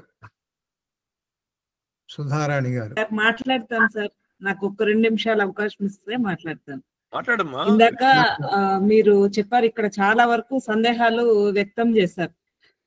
ముఖ్యంగా ఏంటంటే, ఇక్కడ తమిళము అక్కడ ఉన్న వాళ్ళకి చాలా తెలుగు మాతృభాష కలిగిన వాళ్ళకి అక్కడ తెలుగుని మాతృభాష మాదే అని చెప్పుకోవడానికి ఇబ్బంది అని చెప్తున్నారు. దీంట్లో ముఖ్యంగా తమిళనాట 40% పైగా తెలుగు వారు ఉన్నారని అప్పటి సర్వే నివేదికలు కూడా తెలియజేస్తున్నాయి. అంటే ఇప్పుడు రాజరిక దశల్లో పరిపాలించిన ప్రభువులు మన వాళ్ళే, నేటి ప్రజాస్వామ్య సమయంలో కూడా ప్రజా ప్రతినిధులు కూడా మన వాళ్ళే. అంటే అనాది నుండి దక్షిణాపథంలో వాళ్ళు మమేకమైపోయారు. అంటే నేటి తమిళనాడులో గ్రామ స్థాయి నుండి పార్లమెంట్ వరకు ప్రజా ప్రతినిధులుగా ఉన్నవారు తెలుగు వారుగా పేరు తెచ్చుకొని ఉన్నారు. అయితే మీకు ఇందాక మీరు చెప్పిన మాటల్లో చాలా మంది రాజకీయ నాయకుల పేర్లు చెప్పారు, కానీ మన తెలుగు వాడైనటువంటి దక్షిణామూర్తి కుమారుడే నేటి ముఖ్యమంత్రి. ఆయనే వారి కుమారుడే ఉప ముఖ్యమంత్రి. అయితే తెలుగువారి అభివృద్ధి కోసం పాటుపడితే తమిళులు ఏమైనా అనుకుంటారని రాజకీయ ప్రతికూలత ఏర్పడుతుందనే భావన తెలుగు వాళ్ళు మేము అని చెప్పుకోలేరు అనమాట. అయితే ఇక్కడ రాష్ట్ర ప్రభుత్వం చొరవ తీసుకొని చాలా వరకు ఇప్పుడు రాష్ట్రాల్లో కులగణన అనేది చేస్తున్నారు. ఈ నేపథ్యంలో కేంద్ర ప్రభుత్వం దేశం మొత్తం మీద కులగణన చేపట్టడం హర్షణీయమే. అయితే దీంట్లో జనగణన కులగణనతో పాటు మాతృభాష గణన కూడా చేపడితే బాగుంటుంది. అంటే వారి మాతృభాష తెలుగు అని అధికారికంగా చెప్పుకోలేని పరిస్థితుల్లో తమిళనాడులో తెలుగు వారు ఉన్నారు. భాషా ప్రయుక్త రాష్ట్రాల ఏర్పాటుతో తమిళ భాష ముందుకు వచ్చింది. తెలుగు, కన్నడ, మలయాళ భాషలను కూడా కడలిలో కలిపేసుకుంది. అంటే మీకు ఉదాహరణ చెప్తాను, రాజకీయ దీంట్లో ఇప్పుడు రాజరిక వంశాల వాళ్ళు ఉన్నారు కదా, వాళ్ళు కూడా వారి పేర్లు తమిళీకరించబడ్డాయి. ఉదాహరణకి తొన్నమాన్ చక్రవర్తులు ఉన్నారు, వాళ్ళు కొండ మీద ఆనంద నిలయం ఉంది కదా, వాళ్ళు నిర్మించిన వాళ్ళు మన అచ్చ తెలుగు మూలాలు వాళ్ళు కూడా వాళ్ళ ఇంటి పేరు కోట అయితే పాపము వాళ్ళు ఆ తండ్రి పేరునే చెప్పుకుంటున్నారే గాని తెలుగు పేరు చెప్పుకోవడం లేదు. వీళ్ళ పరిస్థితులు ఉంటే ఇంకా ప్రముఖులుగా ఉన్నటువంటి కి రాజనారాయణ గారు వీరు కూడా వారి ఇంటి పేరు చెప్పుకోలేరు అనమాట. తండ్రి పేరుతోనే పారంపర్యంగా వస్తుంది. అంటే అక్కడ సంస్కృతిలో మమేకమైపోయి ఇది చేస్తున్నారు. కాకపోతే వీళ్ళ పరిస్థితి ఇట్లుందంటే ఇంకా సామాన్యుల పరిస్థితి చెప్పవలసిన అవసరం లేదు. ప్రభుత్వ పథకాల కోసం, సంక్షేమ పథకాల కోసం, ప్రభుత్వ కొలువుల కోసం తప్పనిసరి పరిస్థితుల్లో విద్యార్థి దశలోనే పాఠశాల ప్రవేశ సమయంలో తల్లి భాష స్థానంలో అధికార భాష అయిన తమిళంని నమోదు చేసుకుంటున్నారు. దీంతో వారికి తెలియకుండానే వాళ్ళు ఏమైపోతున్నారంటే తమిళ్గా నమోదైపోతున్నారు సార్. అంటే ఇప్పుడు దీంట్లో ముఖ్యంగా మీరు అన్నారు కదా, దీన్ని మాతృభాషపై మేము పెద్ద పోరాటం చేయదలుచుకున్నాం అనేసి. తెలుగు వాళ్ళు ఎప్పుడైతే మేము తెలుగు వాళ్ళమే, మా మాతృభాష తెలుగే అని చెప్పుకున్నారంటే ఖచ్చితంగా అంతకు ముందు ఉన్నటువంటి జనగణన ఏ విధంగా చేస్తారో, అంటే ఇప్పుడు జనాభా పెరుగుదల అయినప్పుడు ఆ తెలుగు వాళ్ళు కూడా రెట్టింపు అవ్వాలి కదా సార్. కనీసం 40% అంటే అంతవరకు ఉండాలి కదా. అది లేకుండా అది చాలా తక్కువ శాతం. ఇందాక మీరు చెప్పిన పర్సంటేజ్ నేను మొన్న పవన్ కళ్యాణ్ గారి దృష్టికి కూడా తీసుకొని వెళ్ళాను. 8% అనేసి తమిళనాడు నుంచి వచ్చిన వాళ్ళు చెప్పారు. సార్ మీరు చేయడము చెప్తున్నారు, వీళ్ళు ఇక్కడ ఉన్న వాళ్ళందరూ కూడా తెలుగు వాళ్ళు, ఇక్కడ వచ్చిన వాళ్ళు కూడా చెప్పుకోలేని పరిస్థితుల్లో ఉన్నారు. మీరు దయచేసి ఇప్పుడు జనగణన చేస్తున్నారు కదా, మాతృభాష గణన చేయండి. ఎవడైనా కూడా నా తల్లి అని చెప్పుకుంటారు కానీ పక్కింటోడి తల్లిని తల్లి అని చెప్పుకోలేరు కదా సార్. మీరు అన్నారు ఇందాక తమిళనాడులో ఉండేటువంటి వాళ్ళు శ్వాస, అది హృదయ శ్వాస తెలుగు వాళ్ళది తెలుగే అని చెప్పారు. రచయితలు కూడా అట్లే చెప్తారు, మా శరీరము తమిళమైనా కూడా మా ఆత్మ తెలుగే అని చెప్తారు. కాబట్టి మీలాంటి ప్రముఖులు, భాష పైన ఉన్నటువంటి అభిమానం ఉన్న వాళ్ళు దీనిపైన గట్టి పూనిక చేపడితే మాత్రము ఖచ్చితంగా ఏం చేయాలో చెప్పండి. ఊరికే ఈ స్టోరీలు అదే సార్, ఏం లేదు సార్. దీనికి ఖచ్చితంగా వాళ్ళ మాతృభాషని నమోదు చేసుకోవాలి సార్. ప్రతి మీటింగ్ లో చెప్తానే ఉన్నాం మేము. ప్రతి మీటింగ్ లో ఈ సబ్జెక్ట్ నేను మాట్లాడుతూనే ఉన్నాను. ఎస్పీ బాలసుబ్రహ్మణ్యం కూడా ఆయన మా స్పీచ్ వినండి, మా స్టేడియంలో ఫంక్షన్ లో ఆయన కూడా చెప్పున్నాడు, మీరు మాతృభాష కరెక్ట్ ఎంటర్ చేసి చూడండి అక్కడని. కానీ వాళ్ళు చేయరు. ఎందుకంటే చాలా మంది ఆల్రెడీ పాలిటిక్స్ లో ఉన్నారు. పాలిటిక్స్ లో వేరే వేరే పార్టీస్ లో ఉంటారు వాళ్ళు. They don't want to identify with Telugu people. ఏదో వాళ్ళ ప్రాబ్లమ్స్ వాళ్ళవి. మనం కంపెల్ చేయడం. అంటే ఇప్పుడు కేంద్ర ప్రభుత్వము జనగణన చేపట్టింది కదా, దాంట్లో మాతృభాష గణన అనేది ఒక కాలంగా పెట్టి తీరాల్సిందే అనేసి ఖచ్చితంగా మనం ఒక జీవోని తీసుకొని వచ్చినామంటే వాళ్ళు ఖచ్చితంగా నమోదు చేసుకుంటారు సార్. ఎవరు కానీ దాంట్లో అయితే ఇప్పుడు వేరే కులం అని చెప్పుకోలేరు కదా, అట్లే కూడా చెప్పుకోలేరు కదా మా భాష ఇది కాదని. గవర్నమెంట్ ఆఫ్ ఇండియా లెవెల్లో తీసుకురావాలి జీవో, నాట్ వన్. అవును సార్, అవును. దానికి సెంట్రల్ మినిస్టర్స్ ఎవరన్నా కిషన్ రెడ్డి అటువంటి వాళ్ళు ట్రై చేయాలి. చెప్తా, ఇక్కడ మాకు తమిళనాడులో ఒకడే ఉన్నాడు యూనియన్ మినిస్టర్, ఆయన నోటీస్ తీసుకుపోతాం. బట్ వాళ్ళంత ఎఫెక్టివ్ కాదు వాళ్ళు. దే ఆర్ నాట్ వెరీ, అంత పెద్ద వాయిస్ ఉండేవాళ్ళు కాదు వాళ్ళు. అది కందాల శ్రీనివాసాచార్య గారు మాట్లాడాలి. మీరు చెప్పే పాయింట్ ఏమో కరెక్టే. వాళ్ళు అది కందాల శ్రీనివాసాచార్య గారు పథకం కూడా వచ్చిందంటే ఇంకా చాలా అడ్వాంటేజ్ ఉంటుంది మనకి. పోపూరి విశ్వనాథ్ గారు. సరే, అట్లయితే ఇందిరారెడ్డి గారు. అమ్మా బ్రిటన్ మహేష్ గారు. నమస్తే అండి. నమస్కారం అమ్మా. ఇక్కడ ఇంగ్లాండా మీరు? కాదు, వీరు కర్నూలు ఇంగ్లీష్ ప్రొఫెసర్. కర్నూలు. చెప్పమ్మా. ఏం లేదండి, మీరు వింటూ ఉన్నాను మీరు చెప్తున్న విషయాలంతా. డాక్టర్ గాను మీ సేవలు, తర్వాత తమిళనాడులో మీవన్నీ. అక్కడ పరిస్థితులన్నీ మామూలుగా మనం ఇక్కడ చెప్తూ ఉంటారండి, తమిళనాడులో ఇలా ఉంది అని. రాజకీయాలు ఎక్కువ ఈ కొత్తగా ఈ మధ్యలో సంగం డైనాస్టిక్ సంబంధించినవి కొన్ని వచ్చాయి కదండి. ఇవేమైనా ఈ మధ్య మీరు వాటిని గురించి చర్చిస్తున్నారా? చెప్పండి, అర్థం కాలేదు నాకు. డైనాసిటీ ఎవరు? డైనాసిటీ సంగం డైనాసిటీ, సంగం దీని మీద వస్తున్నాయి కదండి. ఆర్కియాలజీలో జరిగింది కదా తవ్వకాల్లో. కాలడి అనే ఊర్లో, కాలడిలో. ఇప్పుడు ఏం చేయాలి? దాని గురించి మనం ఏం చేయాలి? ఆహా, అది దానికి సంబంధించి వాళ్ళు ఎక్కువ తమిళనాడుకు ప్రాధాన్యత ఇవ్వాలి అన్నట్టుగా కేంద్రంతో ఇది జరుగుతుంది కదా. అవి మన అంటే ఇతర మన మిగతా భాషలకు కాకుండా తమిళనాడుకి ఎక్కువ ప్రాధాన్యత ఇవ్వాలని జరుగుతున్నాయి కదండి.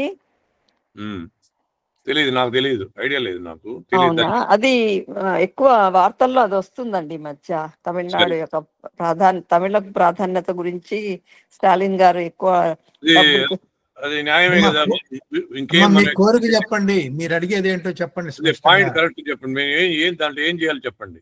అలా కాదండి, అది ప్రాధాన్యత వాళ్ళ అది భాషని ఎక్కువ ప్రాధాన్యత ఇవ్వటానికి వాళ్ళు కేంద్రంతో కూడా గొడవ పడుతున్నారు కదా. సరే, అవును.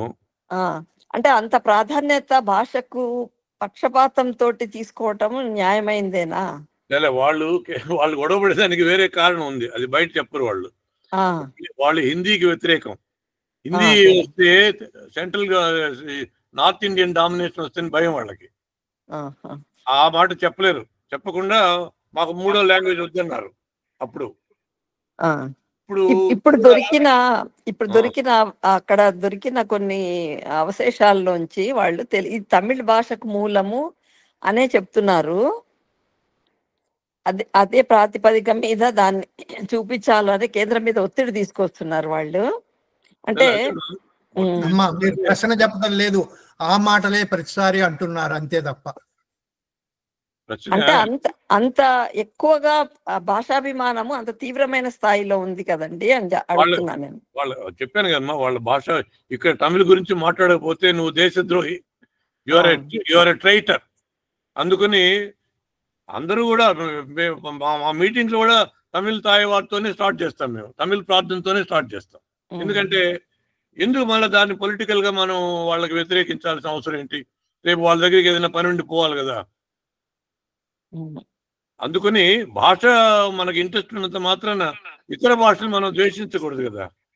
లండన్ మహేష్ గారు మాట్లాడాలి. ధన్యవాదాలండి. ఓకే అమ్మా, థ్యాంక్ యూ. యాసలు ఆయన గారు తెలుగు యాసలన్నింటినీ సేకరిస్తున్నారు. సరే, ఇక ముగిద్దామా? పోపూరి విశ్వనాథ్ గారు మీరు మాట్లాడండి అయ్యా. ఆయన చాలా విషయం తెలుసు ఆయనకి. కందాలి శ్రీనివాసాచార్య గారు, కందాల అరుణ కోదాటి భాను గారు, నీకు అయిపోయినాయిలే. అమ్మా సుధారాణి గారు, వీరికి ధన్యవాదాలు చెప్పండి. మాట్లాడొచ్చా సార్? మాట్లాడచ్చు అమ్మ, మాట్లాడమ్మా. నమస్కారం సార్. నమస్కారం. తెలుగు భాషను పక్కనుంచితే మీరు మాట్లాడే మాటలు మిమ్మల్ని చూస్తుంటే ఈ వయసులో 83 చాలా సంతోషంగా, ఒక అమృతం దాగినట్టుగా, టానిక్ దాగినట్టుగా ఉంది సార్. చాలా సంతోషం అనిపిస్తుంది. మీ అంత చురుగ్గా మేము కూడా ఉండాలి ఆ వయసు వచ్చే వరకని. మీరు 4 డాక్టర్లు ఫాలో కండి, ఉండొచ్చు మీరు కూడా. చాలా విన్నాం, తప్పకుండా ప్రయత్నిస్తాం ఫాలో కావడానికి. చాలా సంతోషంగా ఉంది సార్. అయితే మీరు ప్రాథమిక దశ లోపల ప్రస్తుతానికి మన తెలుగు రాష్ట్రాల్లో చాలా వరకు దేశంలో కూడా ఇంగ్లీష్ మీడియం వచ్చేసింది. తల్లిదండ్రుల కోరిక పైన వాళ్ళకు తెలియదు మాతృభాష ప్రాధాన్యత, ఆ కాన్సెప్ట్స్ ఏమంటారో పునాదులు సరిగా మాతృభాషలో అయితేనే అనే విషయం తెలియక అంతే. మీ పిల్లల్ని మాత్రం ఇంగ్లీష్ మీడియంలో చేర్పించారు, మా పిల్లలు తెలుగు మీడియం చదివి ఇందాక సార్ అన్నట్టుగా అట్లాగా సమాజం కోరుతుంది కాబట్టి ప్రభుత్వం ఇంగ్లీష్ మీడియం, తెలుగు మీడియం కూడా ఉంది, లేదని కాదు సార్. కానీ ఏ తల్లిదండ్రులు తెలుగు మీడియంలో చేర్పించట్లేదు. ఈ తరుణంలో మీరు ప్రాథమిక అంటే మాతృభాషలో చదవడం అత్యంత ప్రాధాన్యత అంటారా? ఇంగ్లీష్ మీడియంలో చదివినా కూడా ఆ మూలాలు సరిగానే పిల్లల్లో పాదుకుంటాయని చెప్పగలరా? ఒకటి, ప్రాథమిక దశలో డెఫినెట్ గా మాతృభాషలోనే ఉండాలండి. మిగతా లాంగ్వేజ్ అన్ని 3rd, 4th, 5th స్టాండర్డ్ లో ఇంట్రడ్యూస్ చేయొచ్చు, కానీ మొట్టమొదట మాతృభాషలోనే ఉండాలి.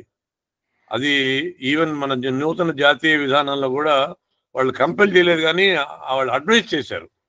It is preferable to have it in mother tongue అని చెప్పారు వాళ్ళు. అందుకని అది దాంట్లో నిస్సందేహం, దాంట్లో ఎవరు క్వశ్చన్ చేయలేరు. అయితే తర్వాత మిగతా భాష కూడా నేర్చుకోవాల్సిన అవసరం ఉంటుంది. అది మాతృభాషలో బోధన ఉన్న పక్షంలో అది పరిసరాల విజ్ఞానం కావచ్చు, లేకపోతే సోషల్ స్టడీస్ కావచ్చు, సైన్స్ కావచ్చు, మ్యాథమెటిక్స్ కావచ్చు, మాతృభాషలో బోధన ఉంటూ పారిభాషిక పదాలు టర్మినాలజీ ఇంగ్లీష్లో ఉండడాన్ని సమర్థిస్తారా?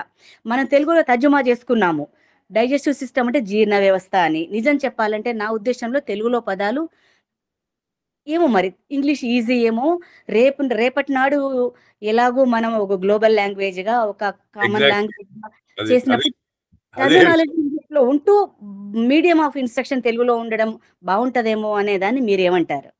అది కరెక్టే, మీరు చెప్పేది కరెక్ట్. ఇప్పుడు సెల్ఫ్ పాలినేషన్, క్రాస్ పాలినేషన్ ఉంది, దాని పరపరాగ సంపర్కం అంటారు. కరెక్ట్, ఉన్నాయి, అన్నిటికీ ఉన్నాయి. తెలుగు ఎస్ఎస్సి వరకు మేము తెలుగు చదివాం కదా, తెలుగు ఉంది. ఓన్లీ థింగ్ ఈజ్ మీరు చెప్పినట్టు పై చదువులు పోయినప్పుడు మనకి కేవలం ఇప్పుడు నేను ఐఎమ్ ప్రొఫెసర్, నా దగ్గరికి స్టూడెంట్స్ వస్తారు, ఇంగ్లీష్ మీడియం చదివిన స్టూడెంట్స్ వస్తారు, తమిళ్ మీడియంలో చదివిన స్టూడెంట్స్ వస్తారు. వాళ్ళు ఇంగ్లీష్ ఎంత అవసరపడుతున్నారో చూస్తున్నా నేను. ఇంగ్లీష్లో మాట్లాడాలంటే కేసు ప్రజెంట్ చేయాలి, డాక్టర్తో మాట్లాడాలి, పేషెంట్తో మాట్లాడాలి, అన్నీ ఉంటాయి కదా. డిఫరెన్స్, ఆ వ్యత్యాసం నాకు అర్థమైపోతుంది. వీడు తమిళ మీడియంలో చదివి వచ్చింటాడు. సో అందుకని ఈ డిసడ్వాంటేజ్ పేరెంట్స్ అబ్జర్వ్ చేశారు. వీళ్ళు చేసి ఎందుకు ఆ డిసడ్వాంటేజ్ మన అబ్బాయికి ఎందుకు ఇవ్వాలి, మనం కూడా ఎందుకు ఇంగ్లీష్ నేర్పిస్తున్నాం పేరెంట్స్. దాన్ని మనం ఏం చేయలేము. We can't help. చెప్పమ్మా, నమస్కారం, థ్యాంక్ యూ. నేను చూస్తున్నాను కదా ఇంకోటి ఇక్కడ తమిళనాడులో కూడా ఏం ఇచ్చారంటే తమిళ్ ఇంగ్లీష్ ఆప్షన్ ఇచ్చారు. ఇప్పుడు తమిళ్లో ఎవరు పోవటం లేదు, అందరూ ఇంగ్లీష్ తీసుకుంటున్నారు. They are closing the Tamil sections. Tamil teacher ఒక ఆయన చెప్తున్నాడు, తమిళ్ సెక్షన్స్ అన్ని క్లోజ్ చేస్తున్నారు sir, nobody is opting for Tamil అని. ఇది అన్ని రాష్ట్రాల్లో ఉండే ప్రాబ్లమే. ఇది తెలుగు ఒకటే కాదు, ఎవ్రీబడి వాంట్స్ ఇంగ్లీష్. అయ్యా, చివరి ప్రశ్న, మీ ఉద్యమానికి తెలుగు రాష్ట్రాలు ఏమి సాయం అందిస్తే బాగుంటుంది, మేము ఇక్కడ వాళ్ళని అడుగుతాం. నేను ఇచ్చిన స్లైడ్లో ఒక స్లైడ్లో ఉంది ఏంటంటే, ఈ మిగతా రాష్ట్రాల్లో ఉండే తెలుగు వాళ్ళ మంచి చెడ్డలు చూడడానికి వాళ్ళు ఒక మంత్రిత్వ శాఖ ఏర్పాటు చేయాలి. 100% అదే పని చేయాలి. ఆయన దాని మీదే ఫోకస్ చేయాలి. చేసి అక్కడ ఉండే ప్రభుత్వాలతో సంప్రదించి అక్కడ వాళ్ళ మాత్రం మన తెలుగు మాట్లాడడానికి ఏమన్నా ఇబ్బందులు ఉంటే అది ఏ విధంగా దాన్ని నివారించాలో వాళ్ళు ట్రై చేయాలి. అది డెఫినెట్ గా ప్రభుత్వం దూరంగా పోతే అది కొంచెం తొందరగా జరుగుతుంది, మా ఇండివిజువల్ గా పోయేదానికన్నా. ఇక్కడ తమిళనాడులోనే చేయలేవాళ్ళు. తమిళనాడులో ఎందుకంటే అక్కడ తమిళ్ బాగా నేర్పిస్తున్నారు. ఒక చిత్తూరు డిస్టిక్ లోనే 63 తమిళ్ స్కూల్స్ ఉన్నాయి. ఒక టీచర్ ట్రైనింగ్ కాలేజ్ కూడా ఒకటి ఉంది తమిళ్. ఇన్ని ఉన్నాయి ఒక డిస్టిక్ లో. వాళ్ళు గట్టిగా అడిగి ఉండొచ్చు, అడగటంలే, వాళ్ళు అడగటంలే. వాళ్ళే అడగకపోతే ఇంకెవరు అడుగుతారు? అది మన రాష్ట్రాలకి వాళ్ళు పట్టదు. వాళ్ళకు మన పక్క పొరుగు దేశం. నేను రాజశేఖర రెడ్డి మీటింగ్లో, ఓపెన్ మీటింగ్లోనే అడిగాను, మీరు సింగపూర్ పోతారు, జపాన్ పోతారు, అక్కడ తెలుగు వాళ్ళకి ఏదో చేయాలని, మీరు వాళ్ళు చేసేది ఏముంటుంది? పొరుగు రాష్ట్రం ఉండి మమ్మల్ని పట్టించుకోకుండా మీరు అక్కడ పోయి చేసేది ఏంటి అని అడిగాను నేను. ఆయన నవ్వాడు. డాక్టర్ గారు చెప్పండి. మధుకర్ రెడ్డిని ఒక చిన్న ప్రశ్న చెప్పండి. ఈ సాంకేతిక పదాలు ప్రతి దాన్ని అనువాదం చేసుకొని తెలుగులో రాసే బదులు యథావిధిగా హైడ్రోజన్, ఆక్సిజన్, నైట్రోజన్ ఇప్పుడు అన్నారు, తమిళ స్టూడెంట్స్ చాలా కష్టపడతారు అంటారు. ఈ సాంకేతిక పదాలు యథావిధిగా మనం తెలుగులో తమిళ్లో నేర్చుకుంటే మీకు సమస్య తక్కువ అవుతుంది కదా. అవును, ఈ సమస్యనే రాదు కదా, వాళ్ళు చాలా సులభంగా నేర్చుకుంటారు కదా. భాషాభిమానులు అది ఒప్పుకోరే, అది కదా భాషా దురభిమానులు కొంతమంది ఉన్నారు. అట్లంతా కుదరదు అంటారు వాళ్ళు. యూరోపియన్స్ కూడా పరపరాగ సంపర్కమనే అనాలంటారు, క్రాస్ పాలినేషన్ అనకూడదు అంటారు వాళ్ళు. కానీ యూరోప్ లో చాలా దేశాలలో వాళ్ళు టర్మినాలజీని అదే యథావిధిగా వాడుకుంటారు, వాళ్ళు సొంతంగా అనువాదం చేసుకోవాలి. ఏం తప్పలేదు. లాంగ్వేజ్ అనేది ఓన్లీ కమ్యూనికేషన్. ఏ విధంగా చేస్తే మనకి ఎదుటివాడికి ఈజీగా చేరుతుందో అది చేయడంలోనే గొప్పతనం ఉంది. అంతేగాని ఏదో మనం మాతృభాష గొప్ప అనుకుంటే ఎట్లా? దానికై మీరు ప్రయత్నం చేస్తారా? ఏం చేయాలి చెప్పండి. ఇండివిజువల్ గా నేనేం చేయలేను కదా, అది ప్రభుత్వం లెవెల్లో చేయాలి. కానీ అదే ప్రభుత్వం సాంకేతిక పదాలు, ఇంగ్లీష్ పదాలను ఇక్కడ టెక్నికల్ వర్డ్స్ రేపు చైనీస్ వాళ్ళు రావచ్చు, చైనీస్ ఈ రాష్ట్రంలో మాత్రం తమిళకి వ్యతిరేకంగా ఏది మాట్లాడినా కూడా నువ్వు దేశద్రోహి అంటారు వాళ్ళు. అందుకని ఇక్కడ మాట్లాడడానికిలే, ఇక్కడ దేశం గురించి లేదు, అది కరెక్ట్. ఇక్కడ ఈ రాష్ట్రంలో తమిళ్ కాకుండా ఏది గురించి మాట్లాడినా నువ్వు యువర్ ఎ ట్రైటర్, దేశద్రోహి అంటారు వాళ్ళు. అందుకని ఎవరు మాట్లాడడానికిలే ఇక్కడ. ఈ మధ్యన క్షమించండి, ఈ మధ్య బస్సులలో భారత న్యాయ సంహిత, ఇండియన్ పీనల్ కోడనే అని ఉంటుండే. అలాగా అచ్చ తెలుగును తెచ్చిపెట్టడము, ఈ అభిమానము దురభిమానము ఒక్క వైద్య వృత్తి, మరీ ప్రముఖంగా వైద్య వృత్తిలో, అది వ్యాపారం కానీ ఉద్యోగం కానీ ఒక లాలో కానీ ఎక్కడైనా కూడా టర్మినాలజీ ఇంగ్లీష్లో ఉంటే చాలా బాగుంటుంది. భాషా బోధన మాతృభాషలో ఉండాలి ప్రాథమిక దశలో అని నా ఆలోచన సార్. ప్రాథమిక దశలో డెఫినెట్ గా మాతృభాషలో ఉండాలి, దాంట్లో సందేహమే లేదు. ఎందుకంటే మన సంస్కృతి సంప్రదాయాలు తెలియాలంటే మాతృభాష తెలియాలి. బట్ పై చదువులు పోయినప్పుడే ఇప్పుడు డిస్కషన్ అంతా చదివేంత పై చదువుల్లో ఏంటి అనేది డిస్కషన్. ఇప్పుడు పై చదువుల్లో ఇంటర్నేషనల్ లాంగ్వేజే బెటర్ అంతే. That's what we all feel, education is feel. ఎందుకంటే ఇప్పుడు ఇది బికమ్ వసుదైక కుటుంబం అయిపోయింది ఇప్పుడు. ప్రాథమిక భాషలో మాతృభాష సరిపోదండి. కనీసం సెకండరీ ఎడ్యుకేషన్ వరకు, మీరు సెకండరీ ఎడ్యుకేషన్ వరకు తెలుగు మాధ్యమంలో చదువుకున్నందుకు ఈనాడు కూడా మీరు తెలుగు మాట్లాడారు. అందరు ప్రాథమిక భాష విద్య సరిపోదు, ప్రాథమిక భాష మాతృభాష రాదు. ప్రాథమికమా includes secondary also. I mean initial stage అని చెప్పాను. That include secondary also. Secondary education వరకు పుస్తకాలు, నవలలు, కథలు చదువుతారు కానీ మేము అన్ని చదివాం. అప్పుడు మేము చదివిన ఏమైనా శతకాలు, తర్వాత గజేంద్ర మోక్షంలో పద్యాలు ఇంకా కూడా గుర్తున్నాయి మాకు. నా అనుభవం అదే. 89వ తరగతి మీకు గజేంద్ర మోక్షంలో ఒక పద్యం చెప్తాను, మీరు ఆశ్చర్యపోతారు. అంటే ఆయన బొమ్మెరపోతన గారు శబ్దాలంకారం అర్ధాలంకారం రెండు ఉన్నాయి అలంకారాల్లో. శబ్దాలంకారంలో ఒక పద్యం రాశారు ఆయన. అదేంటంటే అడిగేదనని కడువడిదను, అడిగిన తన మగడు నుడువడని నడయుడుగును, వడివడి అడుగులు తడబడ, అడుగుడు నడిగేడదు జడిమని అడుగుడు నడలను అని చెప్పి రాశాడు ఆయన. ఏంటంటే ఆయన పాహి పాహి అంటాడు గజేంద్రుడు. ఈయన మహావిష్ణువు ఎవరికి చెప్పకుండా పరిగిస్తాడు. ఆయన శంకు చక్రం ఏం తీసుకోకుండా. లక్ష్మీదేవి ఆయన వెంట పడుతుంది, ఎక్కడ పోతున్నాడు అని చెప్పి ఆమె వెంట పడుతుంది. ఆ సీక్వెన్స్ డిస్క్రైబ్ చేస్తాడు.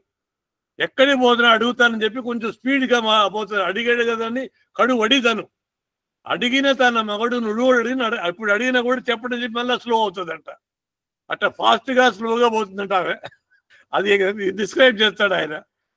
అట్లా అవన్నీ నేర్చుకున్నాం అప్పుడు మేము. అవన్నీ అప్పుడు నేర్చుకునే కొన్ని మర్చిపోలేము మనం. బికాస్ అంత ఇంపాక్ట్ మన మైండ్లో పడిపోతుంది ఆ లాంగ్వేజ్. నా అనుభవం అదే. నేను కూడా శరత్ సాహిత్యం 89వ తరగతిలో చదివాను, అడవి పుస్తకాలు చదివాను. దాని నుంచి ఈనాడు కూడా నేను తెలుగులో మాట్లాడగలుగుతాను, రాయగలుగుతాను. మీది అదే అనుభవం. నేను 55 సంవత్సరాలు తెలుగు లేకుండా ఇప్పుడు అమెరికాలో 5 సంవత్సరాలు, ఇక్కడ 55 సంవత్సరాలు అయిపోయింది. ఇప్పుడు ఇంకా కూడా నా తెలుగు ఎక్కడే పోదు. English I'm suppose to be one of the best speakers in English. ఇప్పుడు తమిళ్ రాయడం చదవడం కూడా నేర్చుకునేస్తాను. ఎందుకంటే most of the interviews I have to give in Tamil. Press reports అంతా వాళ్ళు తమిళ్లోనే మాట్లాడాలంటారు. అందుకని తమిళ్ నేర్చుకున్నాను. తప్పదు, ఇంకా మన దేశకాల పరిస్థితులు బట్టి మనం లాంగ్వేజెస్ నేర్చుకోవాలి. అట్టని మాతృభాష వదిలిపెట్టాల్సిన అవసరం లేదు. That is my point. అయ్యా, చర్చలు ఇంతటితో అయిపోయాయి. సుధారాణి గారు, సిఎంకే రెడ్డి గారికి ధన్యవాదాలు చెప్పమ్మా. చెప్పారు మీరందరూ ఉంటేనే కదా నేను మాట్లాడింది, మీరు లేకపోతే. నమస్కారం అండి. నమస్కారం. ఒక్క అర నిమిషమే మాట్లాడతాను అంతేనండి. నా పేరు పోపూరి విశ్వనాథ్. చెప్పండి. నా విన్నపం ఒకటి ఇప్పుడే దాంట్లో ఒక ఇది పెట్టానండి, చాట్లో పెట్టాను. దయచేసి అది గమనించగలరు, అంతకంటే ఏం చెప్పలేనండి. చాలా సంతోషం అండి. చెప్పండి, పర్వాలేదు. ఏం లేదండి, అంటే మీరు క్షమించాలి. మన తెలుగు సంబంధించిన సమావేశ ప్రసంగాలలో సాధ్యమైనంత వరకు మనం తెలుగు పదాల ప్రయోగం వాడుక ఎక్కువ చేస్తే బాగుంటుందని నా విన్నపం.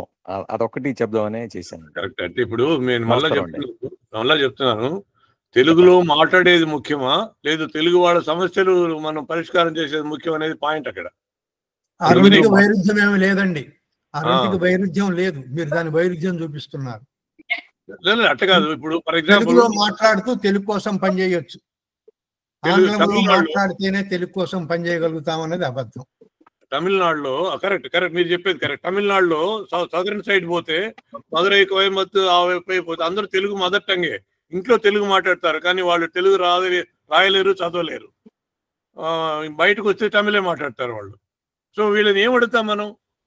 అందుకని తెలుగులో మాట్లాడేది ముఖ్యం కాదు, తెలుగు వాళ్ళ సమస్యల కోసం ఫైట్ చేసేది ముఖ్యం. అది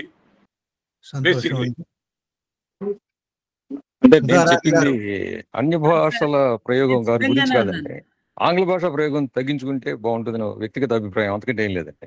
అది ఎవరికి చెప్పాలి, ఎవరికి చెప్పాలి, మనం ఎక్కడ చెప్పాలి అది కదా. ఇప్పుడు మీరు నాకు చెప్తే నేను వింటానా? నేను నా భాష నేను పెట్టుకుంటాను కానీ మీరు చెప్పినంత మాత్రం నేను వింటానా? అంతే, అందరూ అంతే కదా. ఎవరెవరికి ఏది సౌకర్యం అది చేస్తారే కానీ మనం చెప్తే ఎవరు వింటారు సార్ ఇవన్నీ? అది అవును సార్, ధన్యవాదాలు. ఎవరు నోబడి విల్ లిసన్. అందుకని వినప్పుడు మనం చెప్పకుండా ఉండడం బెటర్ కదా. చెప్పకుండా ఉంటే మర్యాద ఉంటుంది కదా. అమ్మా థ్యాంక్ యూ సార్, చాలా సంతోషం అండి కోదండరామయ్య గారు, మీరు అవకాశం నాకు ఇచ్చి మీ అందరితో ఈ విషయాలన్నీ పంచుకునే ఒక సందర్భం క్రియేట్ చేశారు. చెప్పమ్మా, వందన సమర్పణ చేయండి. అంతర్జాలం ద్వారా వీక్షిస్తున్న మన తెలుగు భాషాభిమానులందరికీ కూడా వందనాలు. తెలుగును బతికించుకోవాలంటే తెలుగు భాష ప్రాధికార సంస్థ ఏర్పాటుతో పాటు ప్రతి కొలువుకు తెలుగులోనే పరీక్ష పెట్టాలని, ప్రతి బడి కళాశాలలోనూ తెలుగును తప్పనిసరి విషయంగా నేర్పాలని, ఇతర రాష్ట్రాల్లో దేశాల్లో ఉన్న తెలుగు వారికి తెలుగు చదివే వీలును మనము కలిగించాలని పెద్దలు శ్రీ చెన్నూరి ఆంజనేయ రెడ్డి గారు, శ్రీ పారుపల్లి కోదండరామయ్య గారు, డాక్టర్ దీర్ఘాస్ విజయభాస్కర్ గారు, లక్ష్మీరెడ్డి గారు, ఆచార్య గౌరీశంకర్ గారు మరియు నేను ధర్మకర్తలుగా తెలుగు కూటమి ఏర్పడింది. ప్రతి 2, 4 శనివారాల్లో జరిగే రచ్చబండ కార్యక్రమంలో పాల్గొనండి, మీ తెలుగు అభిమానాన్ని చాటుకోండి. నాది చిన్న విన్నపం, తెలుగు కూటమి సభ్యులందరూ కూడా రచ్చబండకు హాజరైతే నిండా బాగుంటుంది. పెరనాట సైతం తెలుగుకు పెద్దపీట వేయకపోతే ఊరుకోరు అంటూ నిరంతరం తెలుగు కోసం తప్పించే చిల్లకూరు వారు ఈనాటి మన తెలుగు కూటమి సంస్థకు వచ్చారు. వారి యొక్క మాటల్ని మనకు పంచుకున్నారు. కుగ్రామంలో పుట్టిన మాతృగడ్డపై మమకారంతో ఇక్కడే వారి సేవలను అందిస్తున్నారు. వృత్తిరీత్యా శస్త్రచికిత్స వైద్య నిపుణులుగా, ప్రవృత్తిరీత్యా మాతృభాష ప్రేమికులు, కళారథకులు. వైద్య వృత్తి పరంగా మెడికల్ సైన్స్ లో కన్సల్టేషన్ రూమ్ అనే పుస్తకంపై 100 అంశాలపై ఇందులో నిక్షిప్తం చేశారు. సర్జరీలు చేసి రికార్డులు నెలకొల్పారు. వైద్య వృత్తిలో అత్యున్నత పురస్కారం బీసీ పురస్కారాన్ని పొందారు. ఆహార నియంత్రణ, వ్యాయామం, జీవన శైలి, మనస్సు ప్రశాంతంగా ఉంచుకోవడం ద్వారా ఎక్కువ కాలం జీవించవచ్చు అని చెప్పారు. మనతో వ్యాధులు లేకుండా జీవించవచ్చు, ఊరికే జీవించే ప్రయోజనం, ఆరోగ్యవంతంగా జీవించవచ్చు అని తెలియజేశారు. కళా పోషకులుగా 1970లో కళాసాగర్ ద్వారా యువతరానికి తెలుగును పరిచయం చేశారు. అఖిల భారత తెలుగు సమాఖ్య ద్వారా చెన్నై నగరంలో తెలుగు వివిధ సామాజిక వర్గాలను ఒక్క తాటిపైకి తీసుకుని వచ్చారు. వీరితో అంటే ఒక చారిత్రక నాయకులైనటువంటి వారి వారోత్సవాలని జరిపించడం అనేది చాలా గొప్ప విషయం. అలాగే తెలుగు భాష కోసం న్యాయ పోరాటం చేశారు, చేస్తున్నారు, చేయబోతారు కూడా.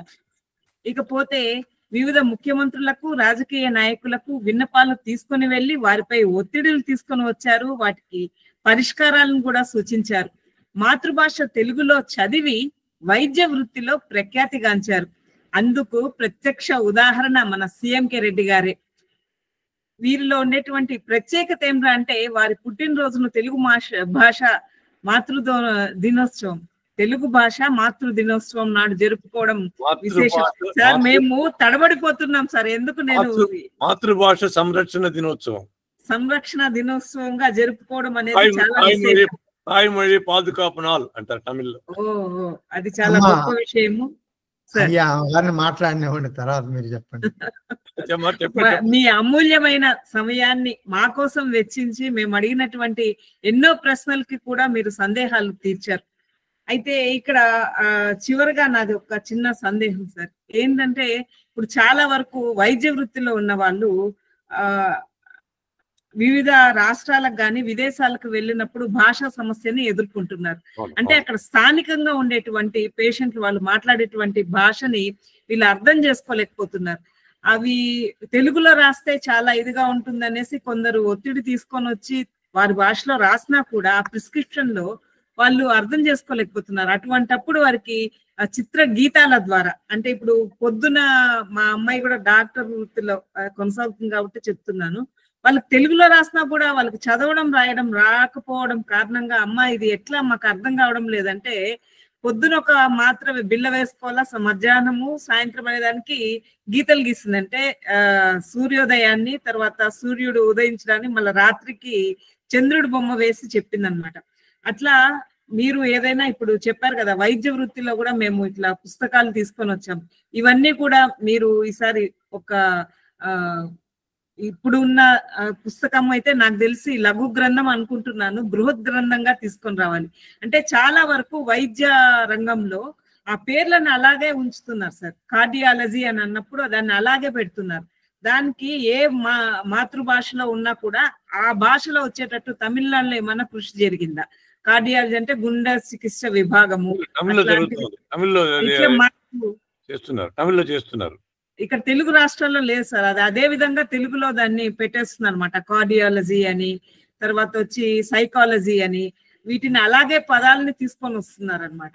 మీ సహాయంతో అటువంటి పదాలని మాకు ఇచ్చారంటే మేము వాటిని విన్నపాలుగా, అంటే మీరు వైద్య వృత్తిలో నిపుణులు కాబట్టి మీ ద్వారా మేము అవి అందిపుచ్చుకొని ప్రభుత్వానికి విన్నపాలు ఇవ్వాలని అనుకుంటున్నాం సార్. ప్రత్యేకంగా మాట్లాడతాను. తెలుగులో పదాలు వాటికి తెలుగు. అవును సార్, అవును అవును. కొన్ని లక్షల పదాలు ఉంటాయి కదమ్మా, నేను ఎక్కడిచ్చేది అదేం 1-2 కాదు కదా. అంటే కొన్ని సార్, అంటే ముఖ్యమైన ఇవ్వాలి కదా. మీరు పుస్తకం రాశారు కాబట్టి దాంట్లో ఉన్నటువంటి సందేహాలు కొంచెం, దాంట్లో ఒక చాప్టర్ ఇది అంతే. లాంగ్వేజ్ అనేది ఒక చాప్టర్. కానీ సుధారాణి మేడం తెలుగులో హృద్రోగ నిపుణులు అని రాసి ఉంటాయి మేడం అక్కడ. ఉన్నాయి పెద్ద హాస్పిటల్స్ లో లేవు, పెద్ద ఇప్పుడు కొన్ని కార్పొరేట్ హాస్పిటల్ మనకు వెళ్ళామంటే తెలుగులో రాస్తున్నారు, అవి రాస్తున్నారే గాని వాటికి అనువాదం ఖచ్చితంగా తెలుగులో మాత్రం లేదు. బట్ ఉంది, వర్డ్స్ ఏమి ఉన్నాయి, ప్రతిదానికి పదాలు ఉన్నాయి కానీ మనం ఉపయోగించుకోవడం లేదు. శ్వాసకోశ సంబంధం, జీర్ణకోశం, మూత్రాశయం కోసం అన్నిటికీ ఉన్నాయి.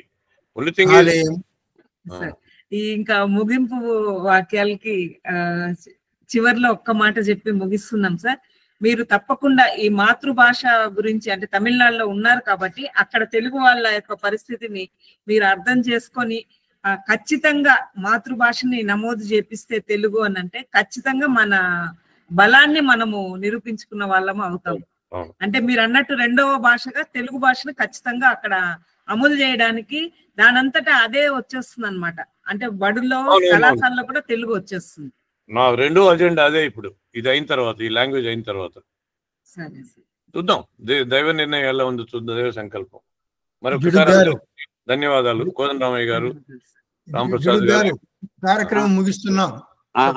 అయా 1-2 ప్రకటనలు ఉన్నాయి, చెప్పండి. భాషాభిమానులు, ఉద్యమకారులు అందరూ కూడా తెలుగు కూటమి రకరకాల కార్యక్రమాలు చేస్తుంది కాబట్టి దానికి సహకారం ఇవ్వాలి, ఆర్థిక సహాయం. అందువల్ల సభ్యత్వం తీసుకోవటము సొసైటీలో. రెండోది విరాళం. ఇప్పుడు ఇంగ్లాండ్లో ఉన్న ఆయన వారు ఇచ్చారు, ఈ మధ్యన కొద్దిగా ఎక్కువ మొత్తాల్లో ఇచ్చారు. మొన్న నేను ఇటు యుఎస్ రాకముందు కూడా డాక్టర్ గుంటిపల్లి గారితో కలిపి హైకోర్టు లాయర్ దగ్గరికి వెళ్ళాం. ఇప్పుడు మన హైకోర్టులో మన తెలుగు కూటమి తరఫున కొన్ని పోరాటాలు చేస్తున్నాం. ఏది ప్రాథమిక విద్య కానీ, లేకపోతే పరిపాలనలో జీవోలు తెలుగులో రావట్లేదని కానీ, ఏ విషయం మీదైనా కొన్ని చేస్తున్నాం కాబట్టి మనకు కొన్ని నిధులు కావాలి. కాబట్టి శక్తి మేరకు ఎవరికి ఆసక్తి ఉంటే వాళ్ళకి ఇవ్వచ్చు. రెండోది ఇంకోటి ఏంటంటే, ఈ ఎవరు ఇప్పుడు ఒక్కొక్క రీతిలో ఒక్కొక్కరు పోరాటం చేయొచ్చు. ఇప్పుడు నేను చూస్తా ఉంది కొంతమంది జిల్లా పోలీస్ అధికారులు, ఎస్పీలు, కలెక్టర్లు వాళ్ళు చేస్తున్న విషయాలన్నీ కూడా ఎప్పటికప్పుడు సోషల్ మీడియాలో పెడుతున్నారు, ముఖ్యంగా ట్విట్టర్లో కనపడుతున్నాం. అటువంటి వారిని అభినందిస్తూ మనం మన తరఫు నుంచి ఉత్తరాలు వెళ్ళాలి. అది పోస్టులో వెళ్ళినా సరే, లేకపోతే మెయిల్ ద్వారా అయినా సరే వాళ్ళకి పంపిస్తే వాళ్ళకు కొంచెం ఆసక్తి ఉంటుంది. ఇది ఎవరైనా చేయొచ్చు కదా, మనం దాని కొరకు బయటకు వెళ్ళాల్సిన పనే లేదు. రెండోది, ఈ మధ్యకాలంలో ఈ మహారాష్ట్రలో చాలా గట్టి పోరాటం చేశారు. ఇది కూడా భాషాభిమానులకి ఒక గట్టి ప్రోత్సాహం దీని నుంచి కూడా మనం తీసుకోవచ్చు. నాకు ఈ ప్రకటనలు చేసే అవకాశం ఇచ్చిన అధ్యక్షులు కోదండరామయ్య గారికి, మిగతా సభ్యులు, ఇవాళ డాక్టర్ గారు చాలా విషయాలు మాట్లాడారు. వారు విస్తృత అనుభవంతో, సాధికారతతోటి అన్ని రంగాల్లోనూ వారి ఘనత ఉన్నది. భాషకి వారు లాంటి పెద్దవారు మనకి ఇంకా రాష్ట్రానికి కనీసం 10 మంది ఉంటే చాలు, మంచి మంచి మేలు జరుగుతుంది మన భాషకి. వారికి సభాముఖంగా నా ధన్యవాదాలు చెప్తున్నానండి. Thank you sir, thank you, నమస్కారం. కార్యక్రమం అయిపోయింది. ధన్యవాదాలండి.